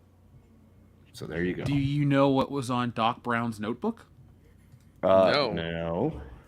Gremlins. It was only noticeable in the 4K release, but if you look closely, that little notebook he has that he writes in the movie is a Gremlins notebook. Weird little emblem crossover. That's funny. Oh yeah, because it was Gremlins was shot in the same town. Well, same set anyways. Now, Kendo, would you care to pick a number so we can check in with the audience? Oh, let's go ahead and go with number 57. Number 57, you got Cry me a river, dickface. And one more since that was short. You fucking mark! I mean, I think both of those were personal attacks and completely uncalled for, but whatever. Fine, here's another one. Son, this is what happens when you fuck a stranger in the ass. Goddamn Larry Seller. I'm watching that this weekend. I gotta Oh, watch God. Big Lebowski this weekend. As soon as I get home, that's the first thing I'm going to put on. No, I'm going to watch Svengoolie. Then I'll watch that. Ah, that's a good Oh, you watch choice. Svengoolie? I fucking love Svengoolie. That's one thing I miss about living out here is I don't have access to MeTV because our aerial over the air doesn't work so well because there's a metal roof on this house. And Dude, just turn the whole metal roof into an antenna. You'll be fine. that's not a bad idea, actually, now Yeah. that you mention it. Yeah, it'll just be one giant antenna. There you go. But yeah, Like I don't have access to MeTV, so I haven't gotten to watch Svengoolie for a while. And the last time I was at home, we weren't going to watch Svengoolie because it was an old movie and it looked dumb. I'm like, that's the point. Well, I won't comment on that. But I will say that Svengoolie was at our first con. We could have went and all met him. Oh shit, we should have. We were just drunk. Jesus Christ, Cat. Folks, if you want to know the next con WCBS will be at, well, for sure, we are at the Cincinnati Comic Expo. So come and hang out with us in September. I will be there. I will have Ghostbusters there. I will have Stealing Solo there. I'll have tons of art and prints. I am doing new prints right now. I'll bring some of the classic posters. The big 24x36 Jason versus Freddy poster will be there, and a whole lot more. But most importantly, come hang out with us. We should have our challenge coins by then, so come by the table and pick up one. We'll have our WCBS Pogs there too. See, folks, I've never actually had the opportunity to work an artist table with the channel because it's usually been, we're hanging out, we're meeting fans, we're having beer. That's the reality, we're drunk. But, the Cincinnati Comic Expo is a fun show. It's a little different. I've worked it many times before. Nick and I have been there together. Oh, yeah. But First time I met your mom there. Yeah, that was a lot of fun, man. She loves those cons. Oh, yeah. It's like she always comes to see the table. She's like, I'm so proud of you. I'm like, thanks. Because she'd watch me up in my room drawing all this shit. So it's like, I'm so like she would be excited too because it's like, oh mom, it's back from the printer. So I'd show her the prints because I had a guy back then. I refused to go to FedEx because they couldn't get the black right. So I had this guy print them for me, and it was it was what it was. But man, they were awesome to get back. It was always exciting. Wow. So there's this thing called Fernly. It's like friendly, but they left the vowels out for some reason. And you can watch Svengoolie on there. Nice. For $8.99 a month, you get live TV and on-demand HD video. Watch on 2 screens at once. Unlimited DVR. Keep recordings for up to 3 months. It works on Roku's, and it comes with like A&E, History Channel, MeTV. Does it come with Antenna TV? Because that would be fucking sweet. But there's a bunch of like little channels you can get, and Svengoolie is available on there. So I might have to do that because I miss Sven. Well, yeah, man. Do it. Hopefully it works. The way they advertise. That's the main thing. And if it's on demand, I can just sit back and just watch all sorts of fucking Svengoolies because I haven't gotten to see Svengoolie in like a year. Nice. It He sucks. was on The Last Drive-In with Joe Bob, I think last season or something. He was there during one of the second movie or whatever. Yeah, it was on there, talking about being a horror host and all that stuff. It's fun. Now, Ray Lucard in the chat says maybe Buffalo Jeff can host a late night creature feature. Do you want to do it for this coming October? Like, if you pick, oh my god, what we should do is get a couple copyright-free movies that you can show on YouTube and do a whole thing. We could film it now and just fucking have it ready for then. But it wouldn't take very much to get your old pal Buffalo Jeff back. No, I pretty much know how Last Drive-In does it. It's not ridiculous. It's not ridiculously hard. It's just like we'd have to just kind of like broadcast it as one whole thing as it goes through. That's kind of how they do it. And yeah, that's it. That's all it would be. Well, let's do it this October. Let's see. Dix Insider did ask though, did you watch Princess Bride yet? Dude, I've seen that movie dozens of times. Love it. I have not. Fessick is sitting in the living room, overlooking everything. So thank you. Now, Dr. Coffin Nails had sent in a message to Kendo. I was just wondering, it was just Washington's birthday. How do you rate George as a president? Also, have you seen the recent miniseries about him? I have not seen the recent miniseries about him. I was unaware that there was a miniseries about him, but I could definitely add that to the list of, shit that I need to get around to watching someday. But yes, Maybe next so week. just tell me what it's called. And as for Washington, he is an S tier president, man. He's at the very tippity top. Unless it's the George Washington from the DLC for Assassin's Creed 3, in which case he's a prick. So, luckily, Is he just mean? Or is Well, he, like, effective? the DLC is the tyranny of King George. So you help the colonials win your independence by killing the Templars who happen to be British. It's funny how that works. And then George Washington becomes like a tyrant. So that's in the DLC. But no, George Washington, he's up there at the top. He's a reason why he's on Mount Rushmore. He's on the $1 bill. He's on the quarter, and he's thought of very, very highly by everybody that isn't some fucking woke moron. That Washington was pretty much the best we had. He set the precedent. The bar was set really high with him, and yeah, G-Dub, top of the pops. G-Dub into house. Now, Ash Lockhart, again, thank you very much for your generous super chat. He says, do you think the executives look at the source material even if they make choices not to use it when the final choices are made? That's what I really want to know.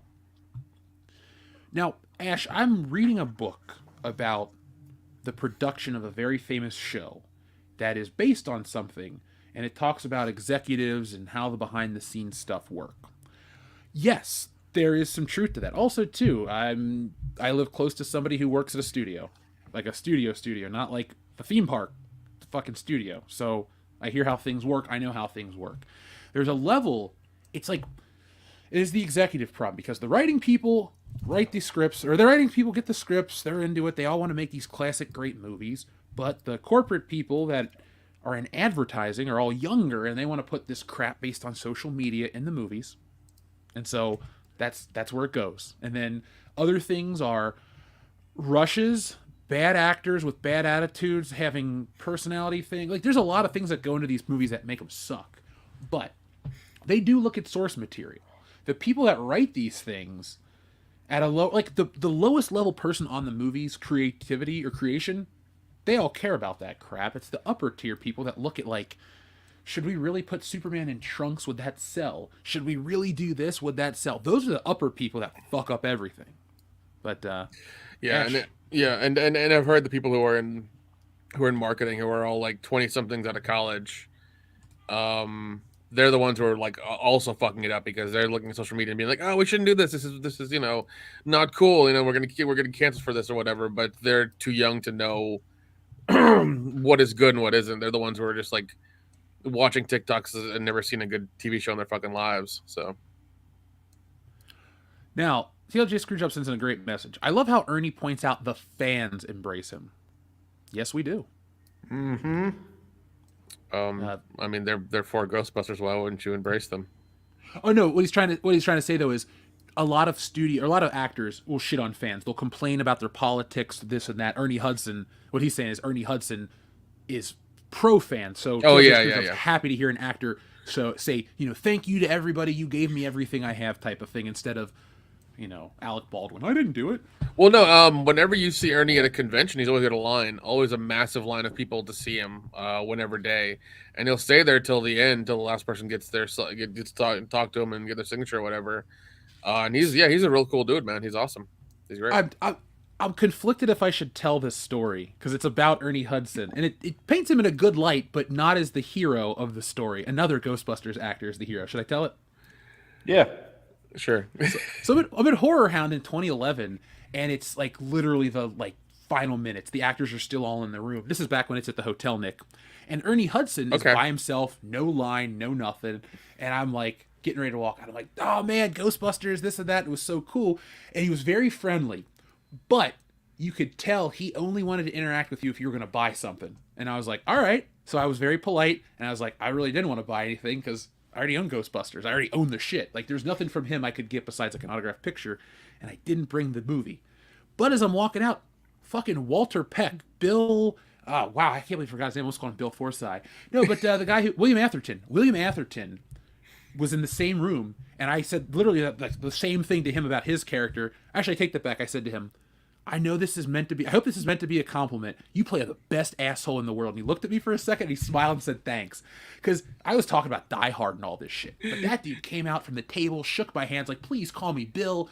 Couldn't have been fucking nicer. Like, he actually ruined movies for me, because every time I watch Die Hard 2, I think Holly McClane is a little too shitty to Dick Thornburg. I was like, you should have tased him. He's just doing his job. So I like William Atherton a lot. I wish I did. Oh man, I'd love to do an interview with that guy about all those movies. God, he's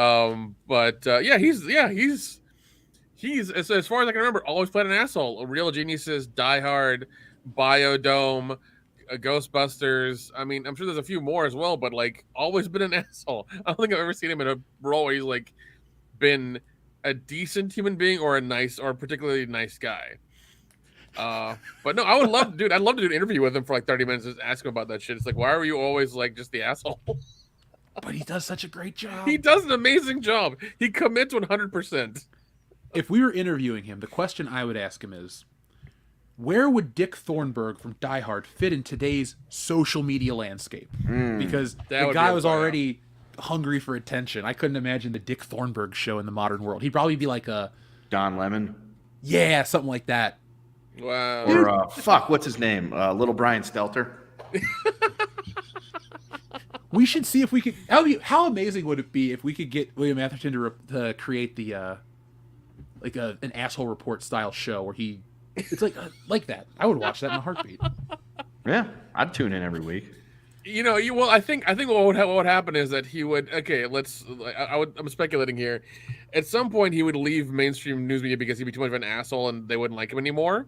So he'd make his own YouTube channel and his own podcast and kind of do things his own way. Sorry, Nick. I just saw this chat about how Ernie Hudson and Keith David need to be in a buddy cop movie. I think we should make a movie. Dear God, yes.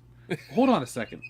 It's a buddy cop movie starring Dion with these guys, where Dion's a new guy on the force, and he doesn't know which one of these guys is. That'd be messed up to make one of them his dad or some shit. Because how awesome would it be? Like Ernie Hudson or Keith David, you figure out like my dad's got a cool voice or he's awesome. No. You joke about one of them being his dad. Here's the funny thing: both those guys have been on the show Psych, which I love, and both of them have played. There's a guy named. There's Sean and Gus. Gus is the black guy. Both of them played Gus's dad. Ha! It's fucking hilarious because Ernie Hudson plays him when Gus's mom and dad are getting arrested for like supposedly killing a neighbor, and then Keith plays him when his dad doesn't have a job, but he's just going out to go watch movies and stuff, and it's around Christmas, and he finds out Sean banged his sister. But yeah, they've both played his dad, and I've joked, and I was like, we need Tony Todd in there to play his dad for a third time. Oh, dude, sign me up for that. Yeah, we need Tony Todd in there just to be like the third famous black actor to play his dad. It would be wonderful. But we'll see what happens. We may get a psych movie 4 or something like that. I don't know. We'll see what happens. If they do more Psych, they got to get Tears for Fears back into it. Dude, I loved the last season because like they went off the rails in like the best way possible. They were just doing random shit. They were doing like Hangover episode where it was hilarious. They redid one of their first season episodes just because they could. They did the Clue episode, the one with Bruce Campbell with the guy from Tears for Fears in there was a good one. It's very like Nightmare on Elm Street. Yeah, they pretty much like hit their peak and were just like, oh, we have carte blanche, we can do whatever the fuck we want, and they did, and it was wonderful. Yeah, as a Tears for Fears fan, it makes me like the show even more. Yeah, oh, dude, it's wonderful. Yeah, it's a great show. And one of the best things is that like there is like an overarching narrative between all of them, but you can literally watch any episode anytime, and understand what's going on. Good old USA has a lot of shit shows, but it has some decent shows. And yeah, probably their best. Yeah, around that time they had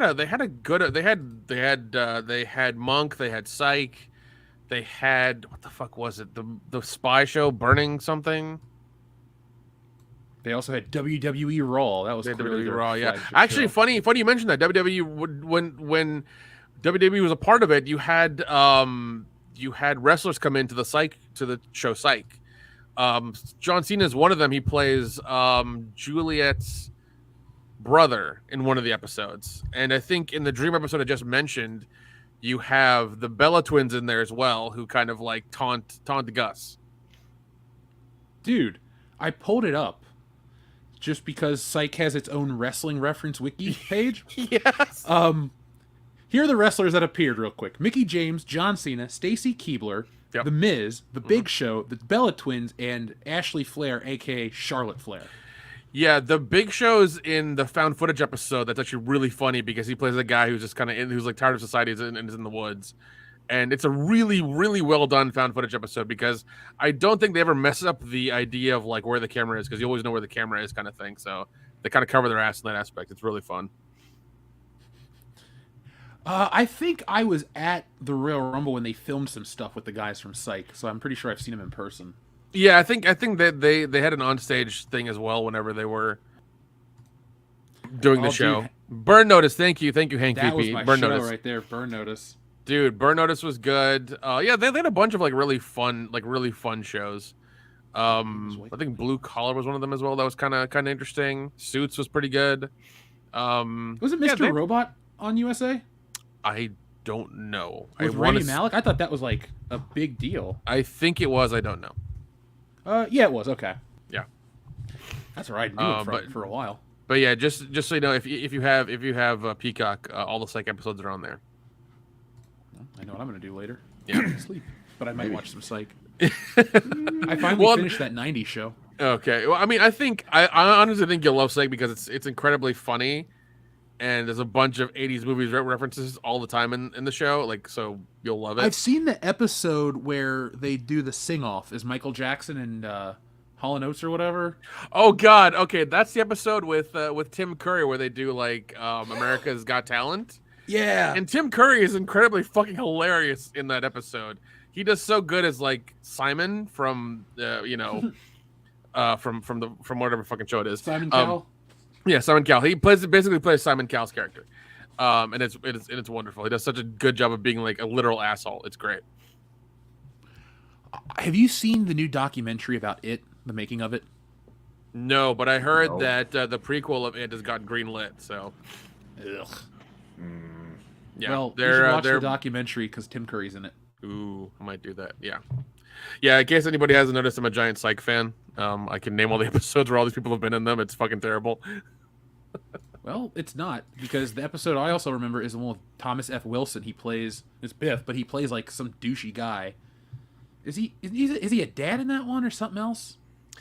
Yeah, I think he's a dad. There's also the one with the guys from, what is it? Was it Karate Kid?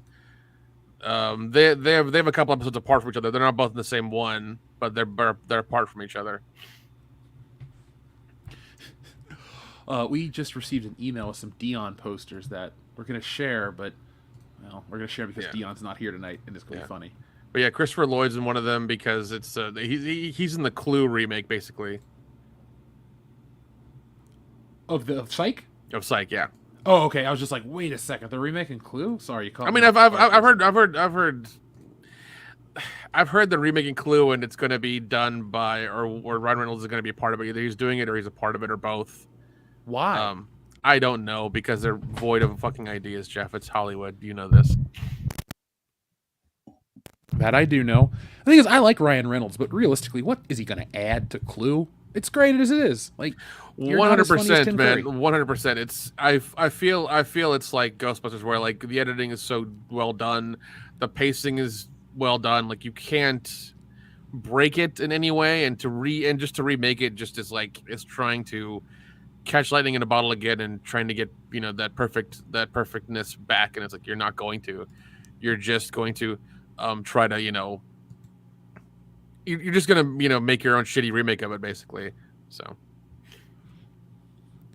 now this is a great message that comes from Darian217. It says, my mom has my Winston original action figure from the original set. She kept it as a memento from my childhood. Same as Kendo. My favorite Ghostbuster is also Winston. Where's Dion tonight? Rogan Moose, please. He's in transit. He was supposed to be here tonight, folks, but his flight took a little longer for him to get down to Florida, and so he was not able to make it, but he'll be back next week, and he's okay. He's alive and well and kicking. Unlike the Moose, well, the Moose is alive, but let us press that button for you right now, and we'll see if the Moose gets back up after it gets hit by the car. Did you see that? Did you see that guy accidentally hit that moose with his car? No. Holy shit. Jamie, pull that video up. Oh my god, oh my god. Oh my god.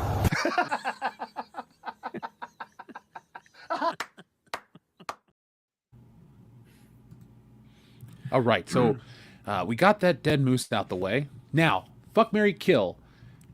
The new Halloween trilogy, the new Star Wars trilogy, or the Jurassic Park trilogies? Oh, I'll marry the Jurassic Park ones. I'll fuck the Halloween ones, and I'll kill the Star Wars ones. Yep. Yeah, that's how I'll go too, man. I can't. Oh God. Yeah, I'm not. Yeah. I can't. Yeah. TLJ Screwjob says, no Kendo, or no kneeling cops where you grew up, Kendo? No, definitely not. Darian217 says, Kendo lived in a real-life utopia, while I only lived on a street called Utopia. Terminator biker, please. Yeah, and if you drove 15 minutes up Highway 141, there was a not-so-nice neighborhood called Shangri-La. Huh. Why are always the not so nice neighborhoods called Shangri-La? Because it's ironic as shit, I guess. I know, it's fucking that's terrible. We have a street by us called Error Place back in Cincinnati. It's just a street sign with no street. It's actually an error with the city. They named it that. That's funny. Yeah, I love it. I'll take a picture of the sign for you next time. Ninja Lawyer Steve is a... Oh, wait. We have the Terminator Biker button to press right about now.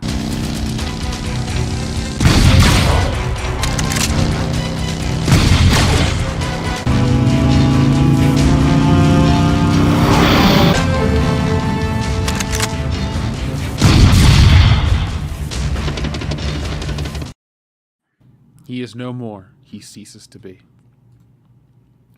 Up next, we had Ninja Lawyer Steve. This is Don't Forget Those Dion posters. I won't.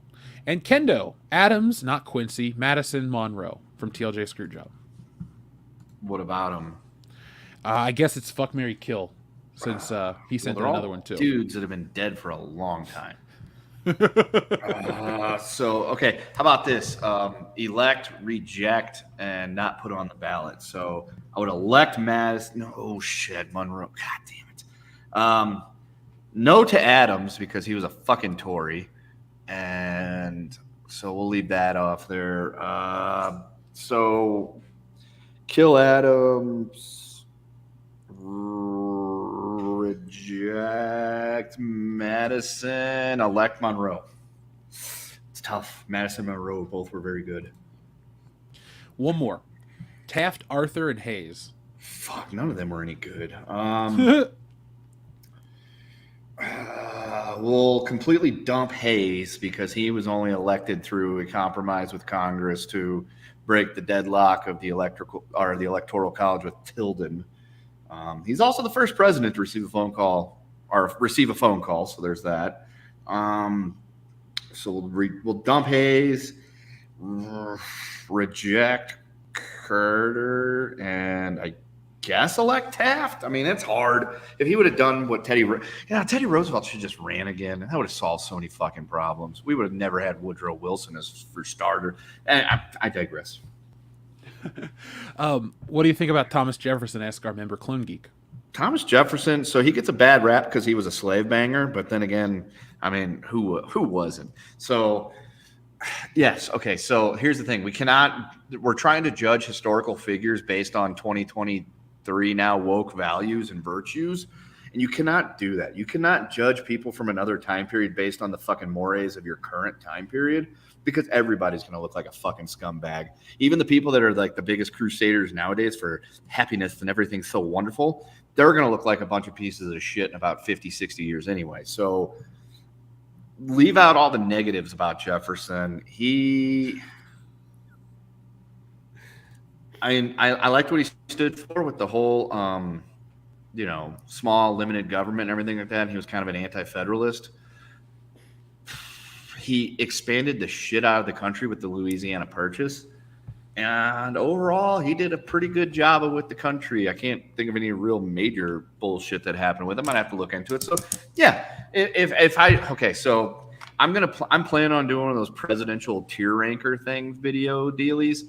And spoiler alert, Jefferson's getting at least a B, maybe even an A. There you go, folks. There's a little bit of a teaser of what you can expect in the future from WCBS.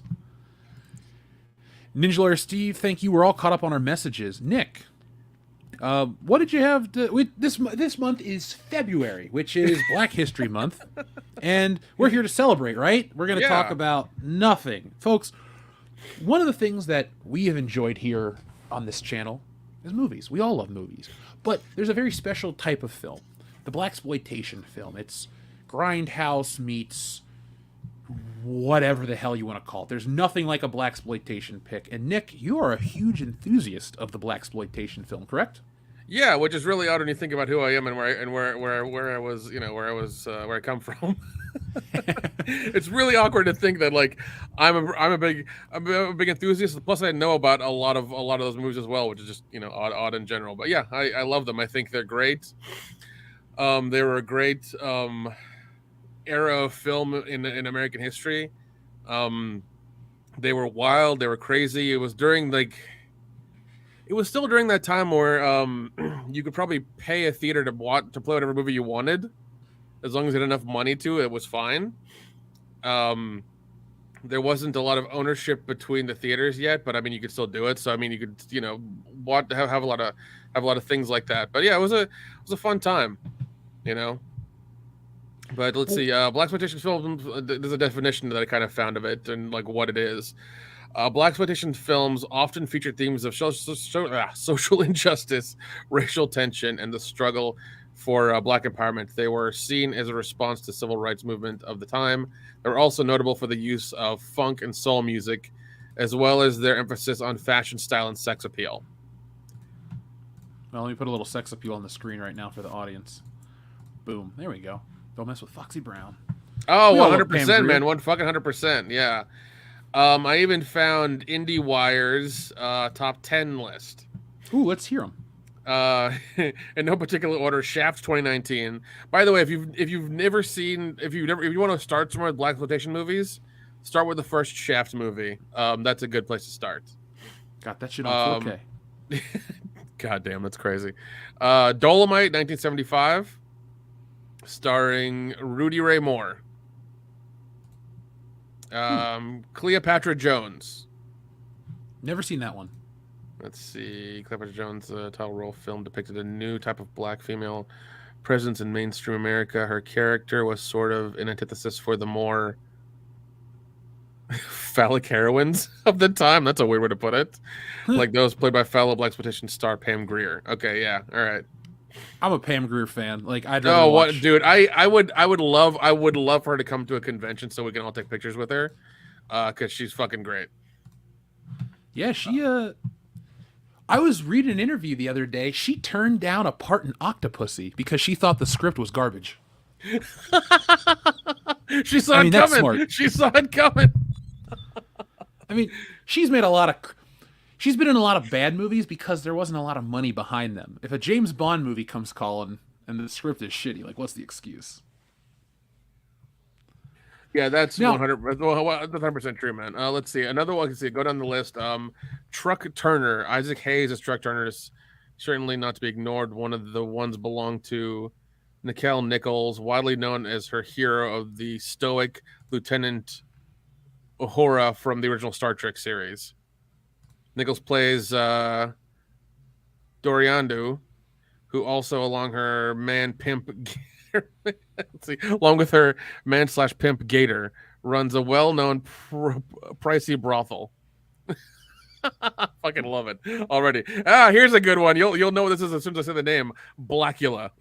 Oh God, I've seen both of those. Blackula is wonderful.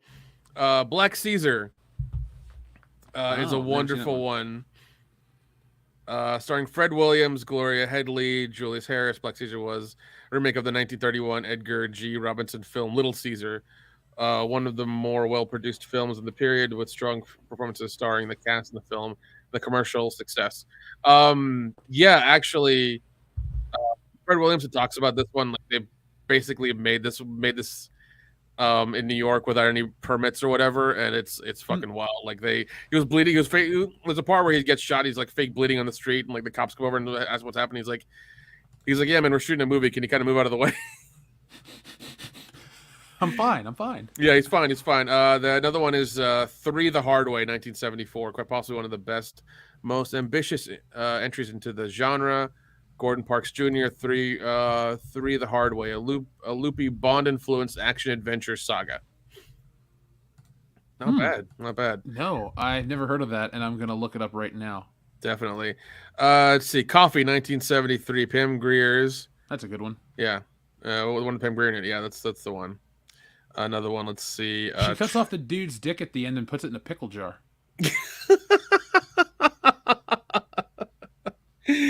All right, then. That'll be on the list. Another one is Trouble Man. Trouble Man stars Robert Hooks as Private Eye Mr. T, not the one we're thinking of, who was hired by 2 gangsters. Mr. T's task is to find out who keeps robbing their hugely profitable gambling operation.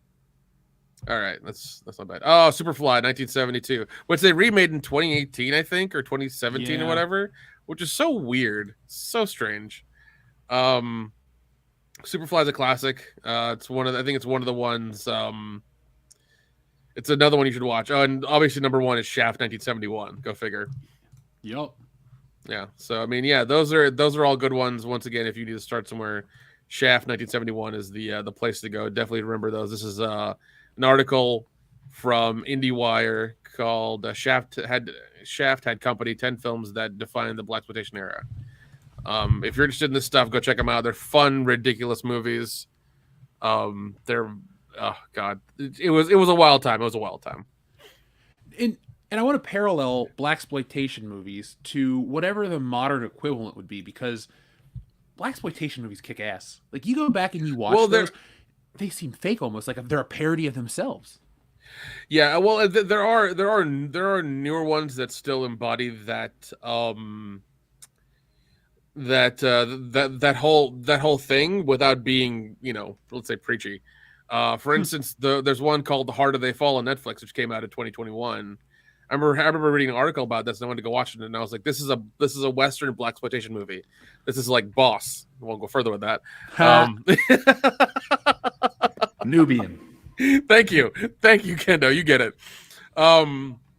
With Fred Williamson. But yeah, The Harder They Fall, which was a blaxploitation movie. We also had like American Gangster, which was considered blaxploitation as well. Django Unchained, and things like that are in that realm of the modern blaxploitation movie. And they're few and far between, and those are the ones I've named are actually quite good. The Harder They Fall, I've watched more than a couple of times because it's a lot of fun. The music, the music really sells it, embodies that whole feel of it, and just the action, the way that the things are done and stuff. It's so much fun, man. It's such a good fucking movie. Now, what I wanted to ask though is I wanted to compare like blaxploitation movies to like any other cultural type of movie making, because today we're so obsessed with, society is so obsessed with like LGBT movies or this type of movie or that type of movie, and none of them ever work because, by definition, I guess a blaxploitation movie would fall into those categories of whatever types of movies. But blaxploitation movies have a level of quality and fun that today they don't. The thing is, back then they were trying to say, hey, we can make movies too, and we can do it crazy and better and this and that, and it fucking worked for the most part. Nowadays, when you get these like movements behind movies, it's just like Mindy Kaling is what I'm trying to say. Like, she had there was an article about her with how she writes all these South Asian characters and this and that. And it's like, all right, fine. But when you get a Mindy Kaling thing, it's like a certain type. It's like, if Mindy Kaling represents all South Asian entertainment and that's it kind of sucks because her stuff sucks. It's all about how unlikable the character is and how everybody wants to bang her even though she's unlikable and all this other shit. It's an ego trip. And it's funny because like, the weird thing is that I've seen South Asian movies like from like, you know, I guess the American side of, you know, the Indians who've come here and kind of dealt with Hollywood and done that thing and made their own movies, and like they suck. But if you look at the ones that are made in the UK, they're actually hilarious and funny. There's actually an Indian comedy troupe that was there in the early 90s called Goodness Gracious Me. I've given Kendo these episodes. And they're fucking hilarious. You've actually seen a couple of those guys in current movies. I know that one of the guys from that troupe was in Harold and Kumar: The Rise of Taj. He plays Taj's dad. Whenever he sees him, he was from that famous comedy troupe. But I mean, like, I remember getting the DVDs and watching their stuff, and like their stuff, it was fucking timeless because even I got the jokes. And I was watching them with my uncle who's like in his 70s. We both got the jokes. So I mean, it's there, but I think what's happened is like the Indian people who have come and dealt with Hollywood and gone through stuff, you know, in the US have fallen to the woke mob and kind of feel like that's the way to go. And then that's wrong. It's like, there's a way to be funny and offensive and still have your message come across. Like, it's real easy. You're just thinking about it too fucking hard. Like, I can do it sitting here. I can come up with a wonderful idea that stars all my Indian friends from where I grew up, and it would be hilarious as shit. But who's gonna fucking? What's buy our that? superhero that we came up with, Kendo? Oh fuck! What was it? It wasn't Curry, man, because that's the wrestler. No, it was like it sounded like Jet Jaguar. It was some kind of name. It was like a 2-name thing. It was a guy. Oh fuck! Oh god damn it! Folks in the chat, could you tell us what our Indian superhero is so we can get that shit into print in 2024? Yeah, and I mean, like, once again, like, I have no problem making. It was shit. It was something Vindaloo. Yeah, and like I have no problem. I have no problem. Rim Jobby. Rim Jobby. Oh yeah, Rim Job. Rim Jobby is his name. Yeah, and once again, I have no problem making fun of me or my people in any fucking way, shape, or form. I give no fucks. I give no fucks. And trust me, I and if once again, given resources and time and things like that, I could come up with a really funny, compelling script that is, you know, that would be good and everybody would like. But alas, me in it. Of course, I'd put all you guys in it regardless. No, what you do is you put me. It takes place in India, and I run the 7-Eleven.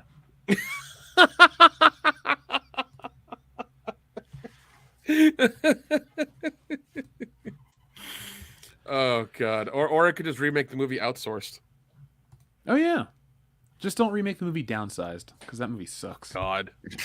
Well, no, like there was a movie Outsourced and they made it into a TV show that lasted only a fucking year. Isn't because you can only make so many like Indian call center jokes in a show. Like that's a very finite amount of like stuff you can do. My favorite is when they always have a name like Steve or Tim. It's like, no, you don't. That's not your name.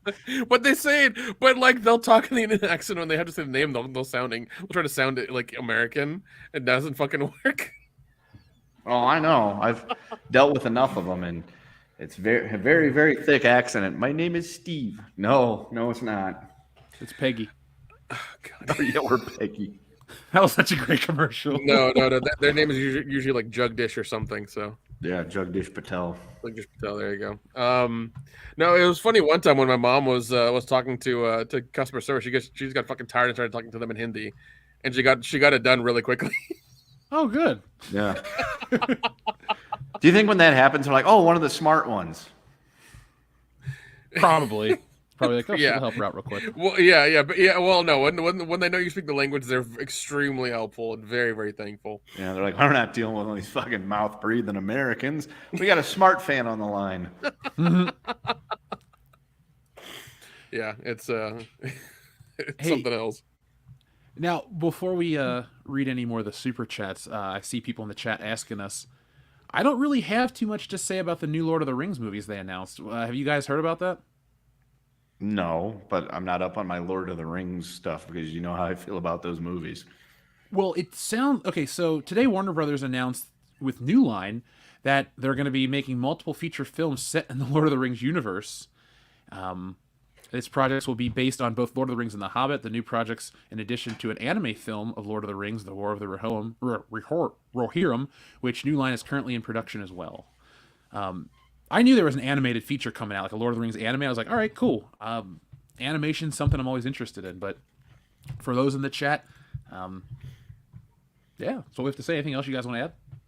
Yeah, I want to add one more thing. I recently heard about Netflix lowering their prices. Really? Everywhere but America. Fuck them. I'm stealing extra passwords until they block me out. Fuck them. Yeah, I'm still waiting for that whole password thing to drop. I think it's going to drop next month. I keep hearing, but once again, I don't know. Wouldn't it be smart if Netflix were to just not lower the prices in America and drop password sharing and just not tell anybody? Just be like, oh, we forgot. Yeah, but they really love money, and so that's why they're doing it. Because they've done it like make as much as they think. No, I 100% agree. Yeah, I mean they're committed now. They're too committed. They've announced it too many times, and it's already been in like Canada and I think South America and some other places as well too. So they're prepared for it. I'm dreading it. I'm gonna lower my membership to whatever is a more basic tier. Yeah, I mean it's gonna be funny when that happens. Once again, I'm gonna watch the stock prices start to fall when that shit happens and see how low it can go. Now let's read a few more messages from the audience, and then Kendo, Yeah. did you have anything for the history corner this week, or did the audience kind of cover that? I mean, they've pretty much covered that. I know you said you had some super chats from last week. I was just going to fire away on those if you still had them. I do. I have actually all the super chats. These two are directed at you. TLJ Screwjob, Thank you very much. He says, speaking of Jefferson, I've been rewatching Liberty's Kids from early 2000. It's a really good show since it doesn't shy things like tar and feathering and bad good, both sides of the revolution. I vaguely remember that show, but by the early 2000s, I was an adult, so I probably wasn't watching it. I was trying to see what it looked like if I watched it. I definitely remember this show, but I never watched it because I remember I guess it's a girl. Are they all girls? Maybe it's a little boy dressed as, yeah. I remember the blonde kid. That's all. I just remember that character, and I was like, all right, whatever. Also, Sherlock08 says, Kendo, who was the worst president, James Buchanan or Woodrow Wilson? Wilson, 100%. I mean, Buchanan's administration was fucking limp and useless because he did a lot of appeasing of the South, and there was a lot of shit that happened under his, like the Dred Scott and Bleeding Kansas and all that bullshit. He could have stepped in and tried to do things, but he was kind of just punting and kicking the can down the road, and I guess just figured secession wasn't going to happen.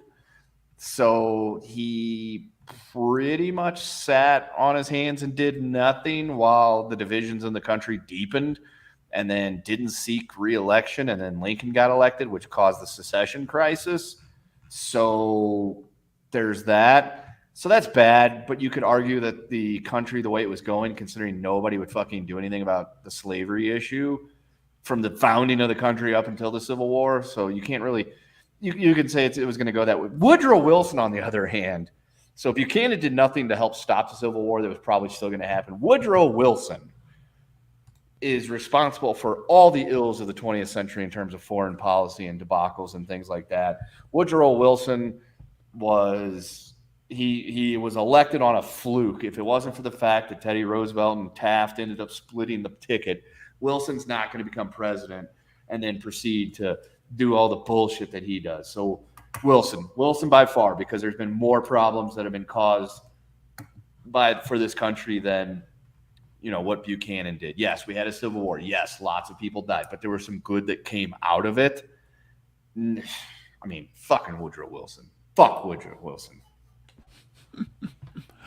I never had any opinion on the man until you told me more about him, and now I hate him too. So we're going to start a fan club called the Woodrow Wilson Player Haters Club, and we're going to talk shit about him every week. And folks, you're already a member. It's called WCBS. Join us each and every Thursday Woodrow night. Wilson Player Haters Club. I would like that.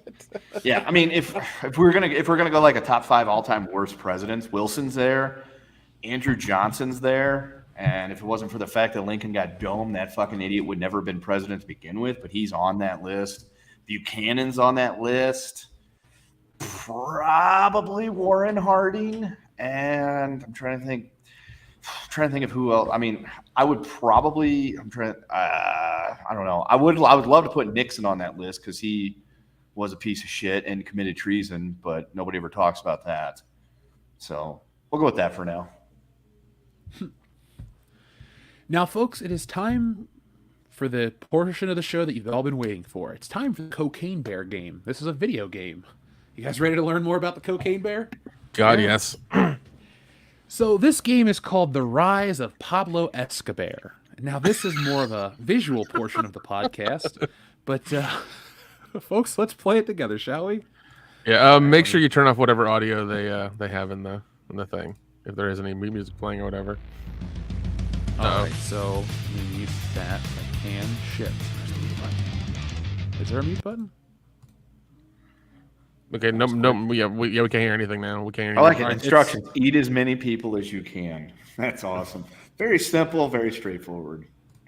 Cocaine All right, keeps you ready? going. Eat the red bags for super speed. Watch out for the 3 drug dealers. They will steal the bag. Oh, steal the bags. Okay, yeah. Catch the ambulance for bonus points. Begin. All right. Oh, okay, this is kind of all right.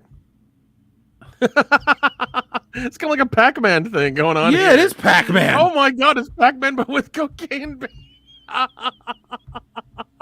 This is fucking wonderful. You should hear the sound. It's like grunting. Oh, that's funny. Ladies and gentlemen, if you're not watching right now, you should be watching the podcast right now. Jesus. That's awesome though. They made a fucking game about cocaine. That is Bear. oh god, dude. This is how Did I get it you know all? what? You know what? This is how you get people hyped for a fucking movie. You need to fucking make eat somebody soon. There you go. What? How come you didn't I was eat just that? supposed to Like, collect all the... I'll try it again. And watch out for the. I was trying to watch out for the drug dealers. Ah, fair Oh, enough. so you gotta stay away from the drug dealers, but eat as many people as possible.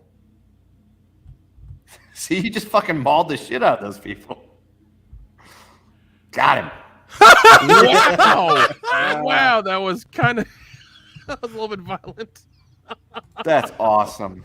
Oh my god! Stay away from the ambulance. Wait. I guess You just ate the is ambulance. okay.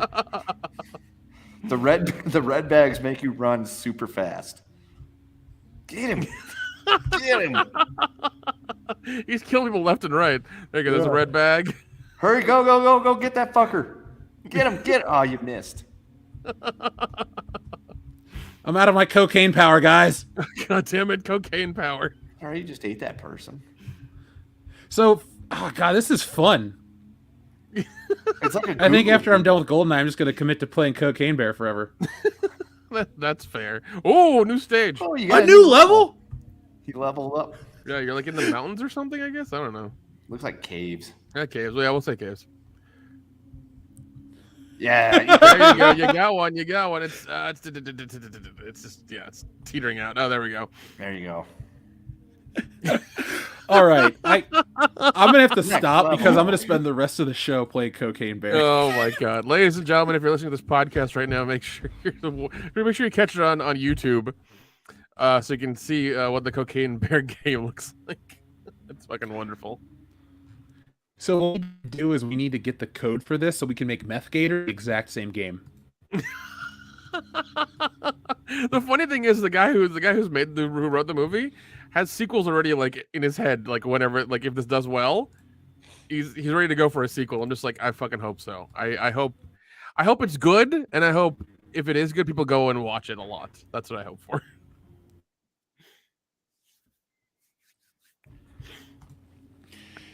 What restaurant do you think would have the best cocaine bear menu? Like, what I'm asking is what pre-existing restaurant would have the best tie-in promotion with a film like Cocaine Bear? Bell? Nah, that's more of a weed thing.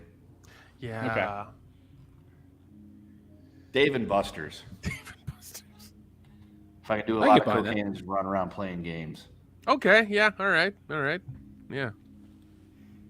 Yeah. They could have their liquid cocaine drink that you can get at the bar. Ah, the Amy Locane. Yeah. Pass The bear claws for dessert, if you will. Oh, bear claws are my favorite. Yeah. They get stuck right about here. TLJ Screwjob. TLJ Screwjob. Hoover would not be in the top 5 worst presidents because he gets very much shit on for the stock market crashing, which happened like 8 months into his presidency. So you can't exactly blame him for that. It's kind of like blaming Bush for 9/11, even though he did 9/11. So no, he didn't. The thing is, like, people are like, oh, he didn't do anything. He just let it happen. Well, it happened under his watch only because the wheels had already been set in motion. He tried to intervene, but he tried to intervene in a way that didn't come off as heavy-handed governmentally. And so because of that, it's the impression that he caused the stock market to crash and that he didn't do anything to try to fix it. So that's why his presidency gets kind of unjustly shit upon. And I don't think he was bad because of it. I think it was just this case of he could have expanded the power of the government and did like FDR did, but we're not going to get into FDR being a socialist weasel, but a great leader during World War II. Okay then. By the way, I'm with Modalicious. I think Dunkin' Donuts would have the best time because what is their slogan? Oh, America runs on Dunkin'. There you go. America runs on Cocaine Bear. There you go. And they've got all them powdered donuts. Yes, everything's powdered. Powdered bear claw. There you go. I would eat a powdered bear claw. Wouldn't it be great if if a film like Cocaine Bear would have been made in 1999, let's just say like early 2000s, there would have been like a promotional package of powdered sugar that had Cocaine Bear on it. Like, that's just marketing you would do. You take a Domino sugar, put fucking Cocaine Bear, and sell it. I got my Cocaine Bear Coke. Oh my God. That was an early 2000s thing, man. But today, you got to be a little more. Well, I'm just happy that fucking Cocaine Bear is getting a nationwide release as a fucking movie. Well, there's it's a good concept. There's hope after all, I guess. I don't know. Hopefully it's shown at the local theater when I go back home in a couple weeks. I'll go watch it one evening. Yeah, I'm gonna try to catch it this weekend for sure. Kendo, would that be a solo picture for you? I mean, as in I'd have to go watch it by myself. I mean, I could probably get Brandon to go with me if I'm back home, but if it's like out here in the land of entrapment, then yeah, that's a solo picture because it's gonna be really hard to convince her to go see the Cocaine Bear movie. Well, you tell her it's a true story, and you don't tell her which parts are the true story. The thing is, like, she might go for it for the action element of it, but like the concept, if I like, there's this movie about this bear that eats a bunch of cocaine. It's based on a true story. She probably would just be like, "Well, drugs are bad and leave it at that." And I'm like, okay, "Can we at least get past the part where you're very militantly anti-drug?"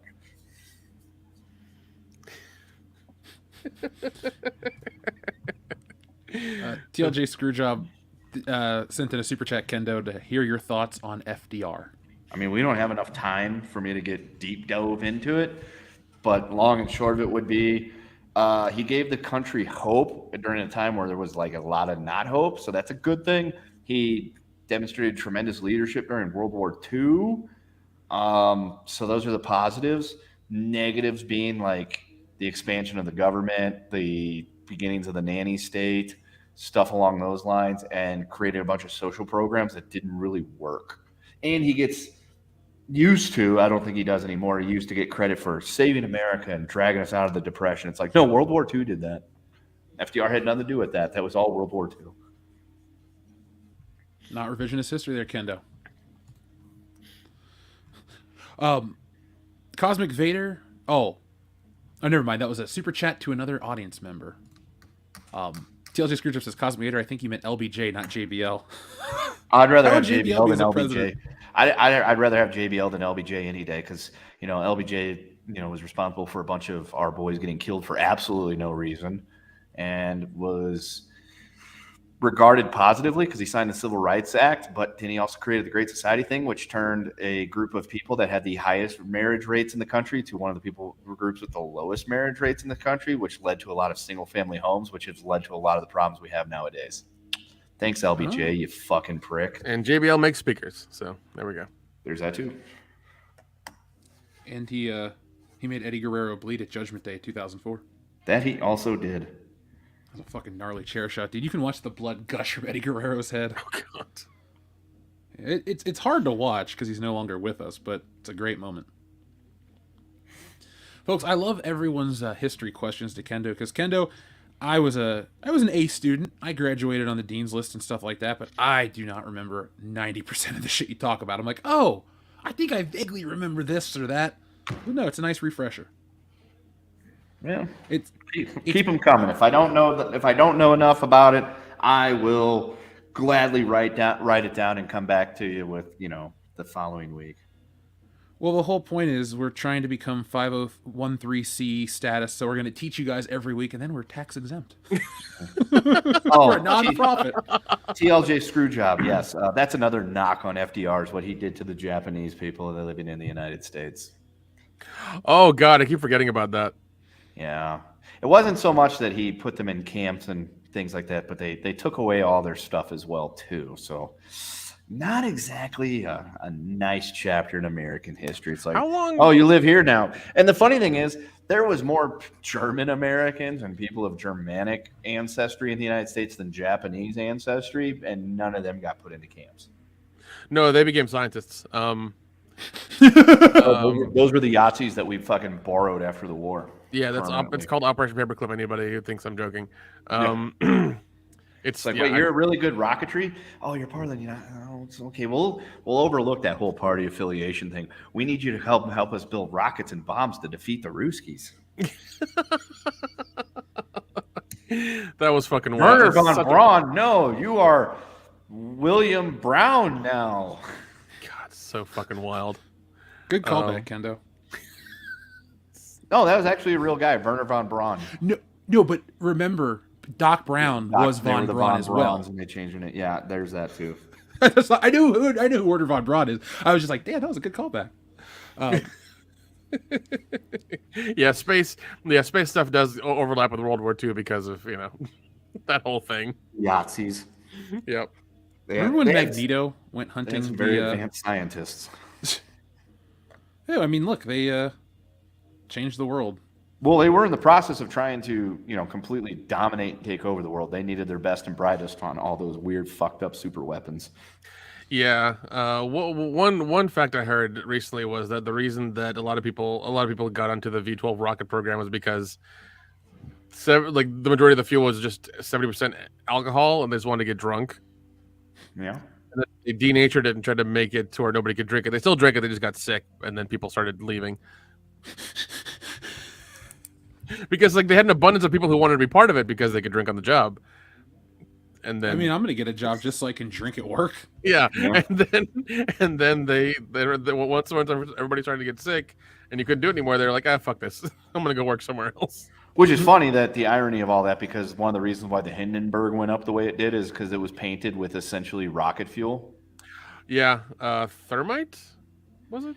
I don't remember exactly, but they, painted it to make it super reflective, so that way the hydrogen gas didn't get heated up inside the balloon, and the material that it was used was essentially like liquid rocket fuel. So one little spark, and that sumbitch went up. And yes, Darian217, Mrs. Kendo is a huge fan of President Duterte and his war on drugs, which was a literal war on drugs involving the shooting and killing of lots of drug dealers and or drug abusers. Jeez. God, 3,000 to 7,000. Oh yeah, she was telling me all about it, how he would just fucking popping them left and right. Like if there was drug dealers, they would fucking drag them out and just shoot them in the streets. Jesus. Wow. Yeah, Ferdinand Marcos was a bad guy. I'm like, they're both dictators. And then they went and they fucking elected Ferdinand Marcos Jr. as their president last year or earlier this year, whenever it would have been last year at this point, who was the son of said dictator who was living in exile for a while when the Filipinos rose up and threw him out. So it's like, I can see why so many of your people are wanting to leave your country because of the cycle of psychos and dictators you essentially keep electing into power. God,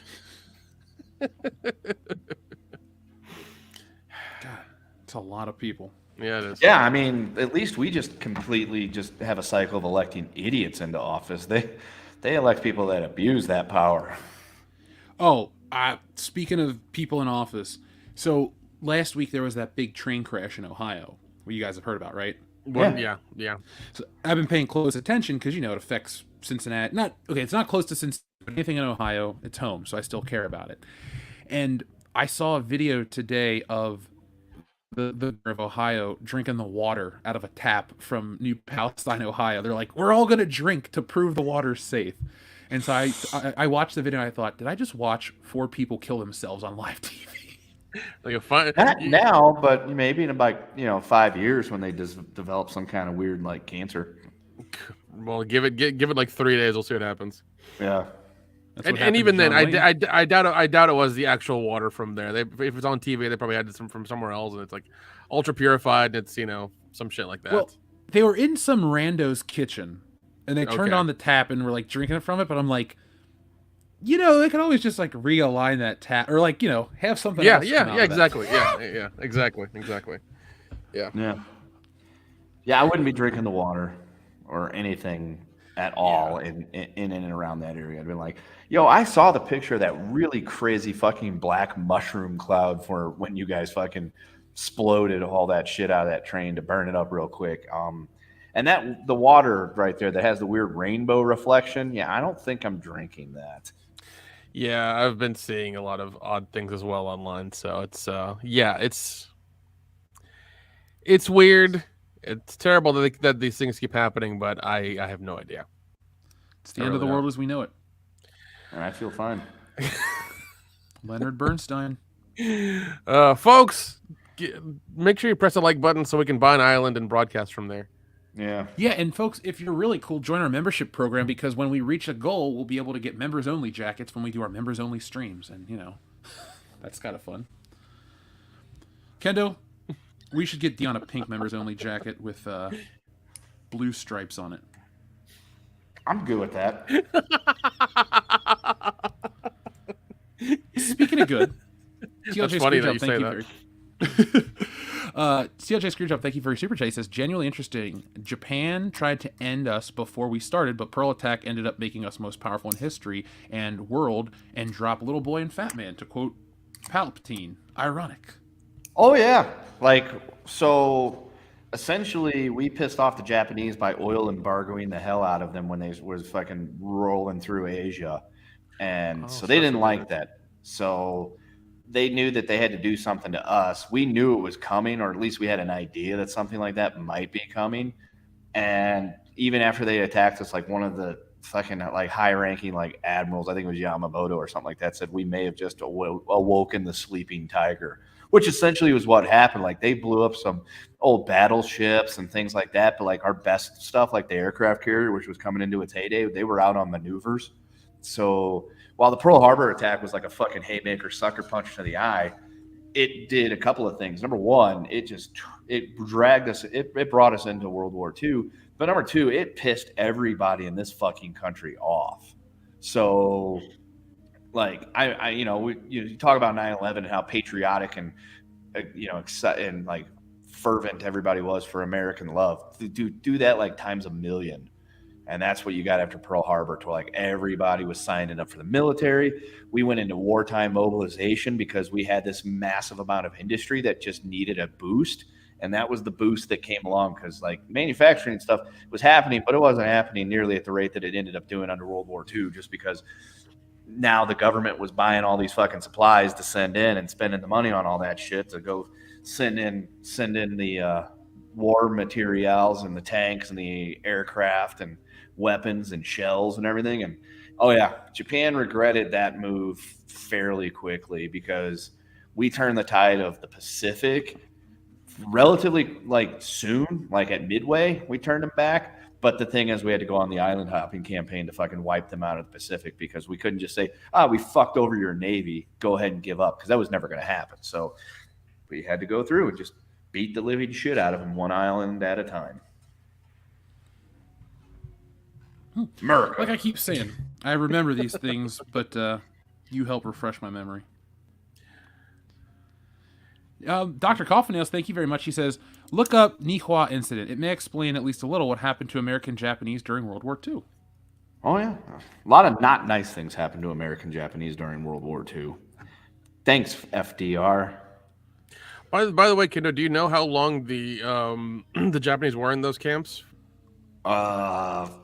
Years. I'm pretty sure they started rounding them up shortly after we got into the war and kept them there until after the war was over, at least. Holy shit. That's wild. Wasn't there a book, like a children's book, about all the Japanese kids playing baseball in the internment camp? It's like I looked it up real quick because I remember. I mean, that's part of the reason why Japan is really big on baseballs because, us. It's so weird when I watch the Olympics and they'll have the Japanese baseball stadium or the team and stuff like that. And I'm like, damn, I just only here. I guess it's Lucky Baseball or Baseball Saved Us. I'm looking it up. Not barbed wire baseball. I don't know, but the after World War II, us and the Japanese became the best of friends, and all the best stuff's made in Japan. Yeah. Because all the shitty stuff's made in China. Yeah. Don't ever forget that Mitsubishi built the planes that bombed Pearl Harbor. Cotton Hill. Have you watched every episode of King of the Hill? No, because I was a steady viewer of King of the Hill from the night it premiered back in 97? Yep. Or so. I was a steady watcher all the way up through season 6, and then I was very sporadic from there on out. And there's even episodes that I've missed because I was watching season 4. I started watching that 2 days ago, and there's a couple episodes I missed, and it's okay, this was around 99, 2000, so I was working at this point, and because I was 16 and low man on the totem pole, I was probably working Sunday nights, and that was back before the days of the DVR, so if I forgot to set the fucking VCR to record it, I wasn't going to see it. So there was a few episodes that came up, I'm like, fuck, I never saw this one. Good old VCR recordings. Yeah. Because that's what I would do if I thought to do it before I left to go to work was if there was something I wanted to watch that night and I wasn't be home, I had to set the tape or set the VCR to tape it. God, the old days, dude. Mm-hmm. We found out that a good chunk of our family tapes had been taped over with episodes of The Simpsons. So if you ever go to some of our family gatherings, you can watch home videos and then all of a sudden they cut into an episode of The Simpsons. Yeah. Shribbles08 says, look up the testing of U.S. Navy's torpedoes before World War II. 1 of 3 tested torpedoes halfway worked. Ooh. They had less than a 33% chance of working? That's terrible. Is that why they said damn the torpedoes? I guess, maybe. I don't know. I can tell you that we have fixed that problem because from what I understand from people I know that have been in the Navy, our torpedoes work really well. Yeah, from what I hear, we have fiber optic cord that connects, a mile fiber optic cord that connects them whenever they launch to keep them going until they hit what they're supposed to. It's wild shit. Yeah, this kind of technology is insane. Especially the modern day equivalent. It's you could be in your basement and you could be, seen from space. So pretty much. Unless there's a balloon up there, then you're just seeing from there. Oh yeah, we've been shooting those things down with fucking $500,000 missiles. Which I love. Fucking blowing up Mylar balloons with ham radios attached to them. It's like when Nick kept posting those things, I'm like, oh yeah, the dog is being wagged. I can see it now. Yeah, I mean, I just post that shit because it's interesting, and I just think it's, think you guys should know about it for sure. Yeah, I even posted the fucking thing of like the the pilot taking a selfie with the fucking balloon. Oh, dude, that one is awesome. That guy's a fucking hero. You get into like one of them fucking YouTube planes, and you're flying up there, and you find that balloon, and you're just like, the first thing you do is like, I'm taking a selfie of me and this fucking balloon. But then before you post that selfie, you have to clear it with fucking security first, and like, which they were all cool with. Imagine that conversation. Hey, buddy, can I post this?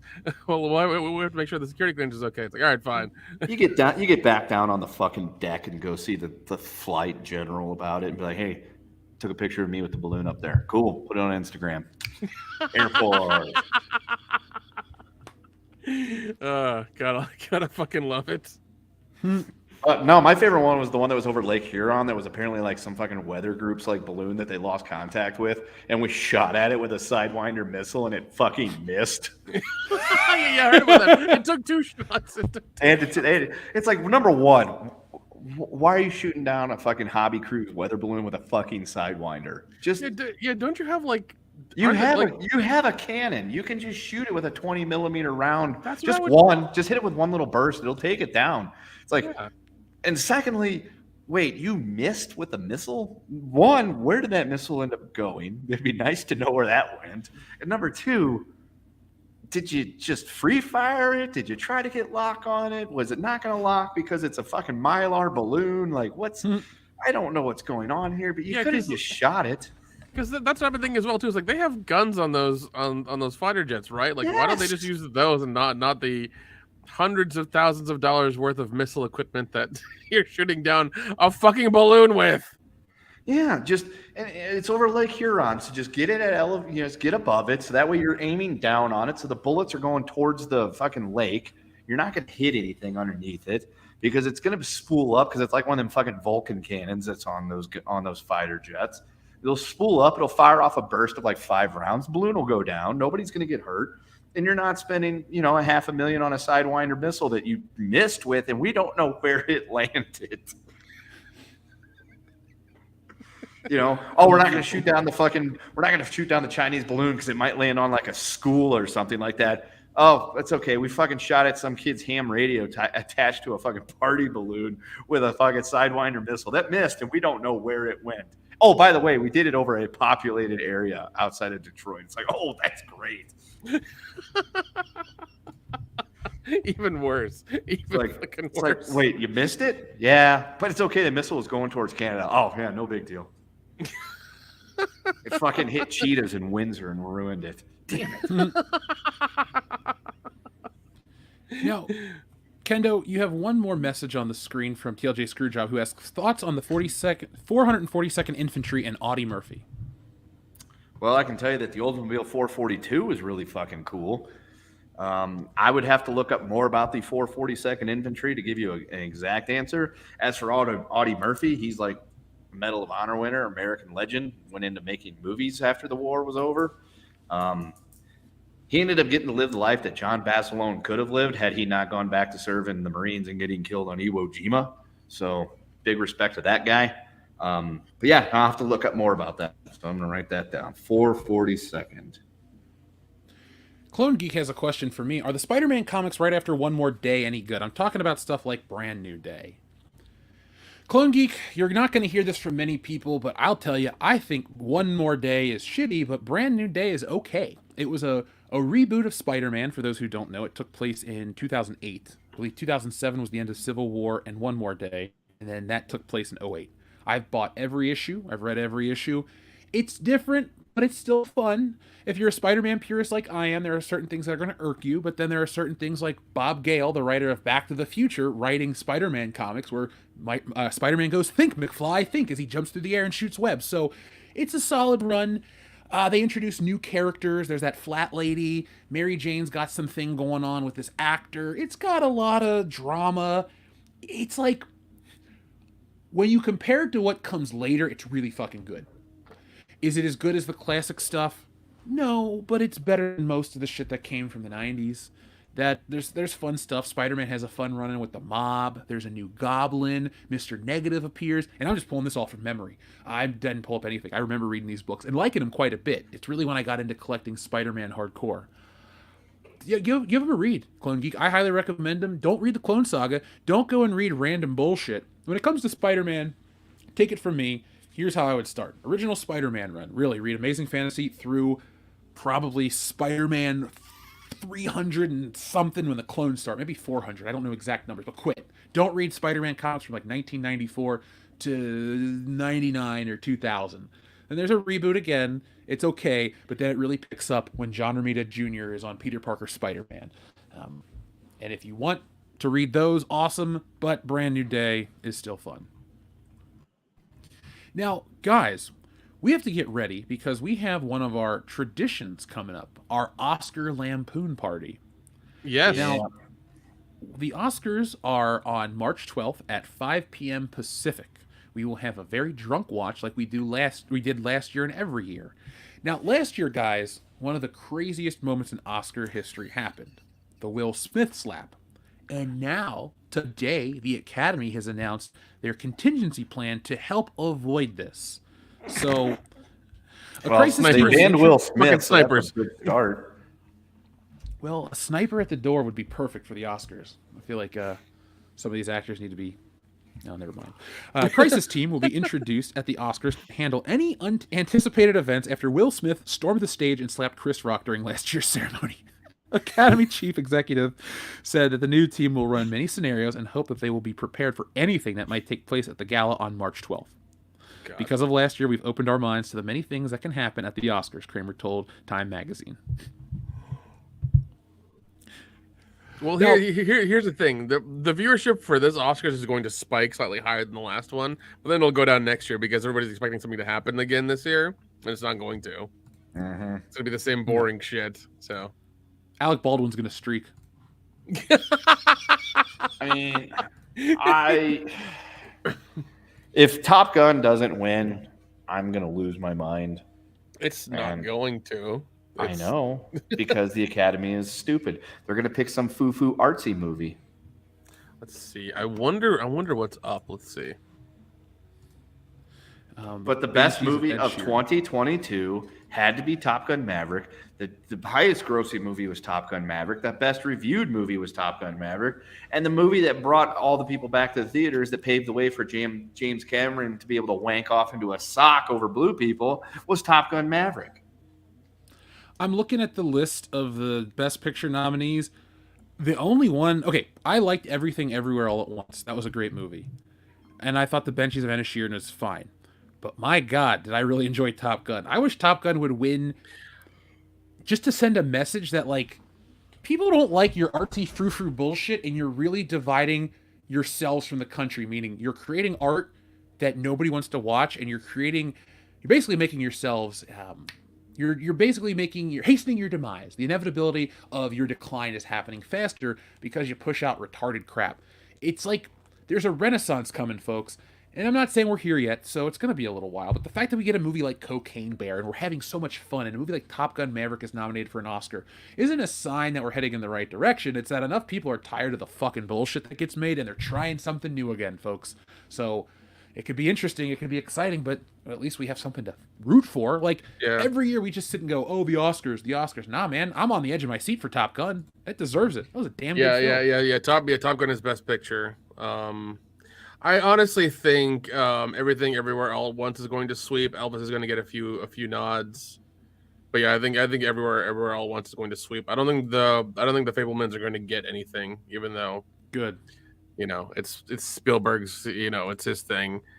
I Do you hope think he'll get Best Director? He might. I'm hoping Brendan Fraser wins Best Actor for The Whale. That's my only hope. That's my only thing. That's the only thing I'm waiting for. That's really all. Other than that, I'm going for Short Round to win an Oscar. Dude, I would. You know what? Me too. I would love him to win one as well. That'd be great. If Short Round can win an Oscar, folks, we're gonna do something special here on the channel to celebrate. I'm serious. I love Short Round. Do you want to do a double feature Goonies Temple of Doom? Yes. Okay. We should do that for sure. God, that'd be a great. Well, if you want, 1984. if you want, we could do a triple feature where it's Goonies, Temple of Doom, and Encino Man. Oh yeah, he is in that movie. Shit.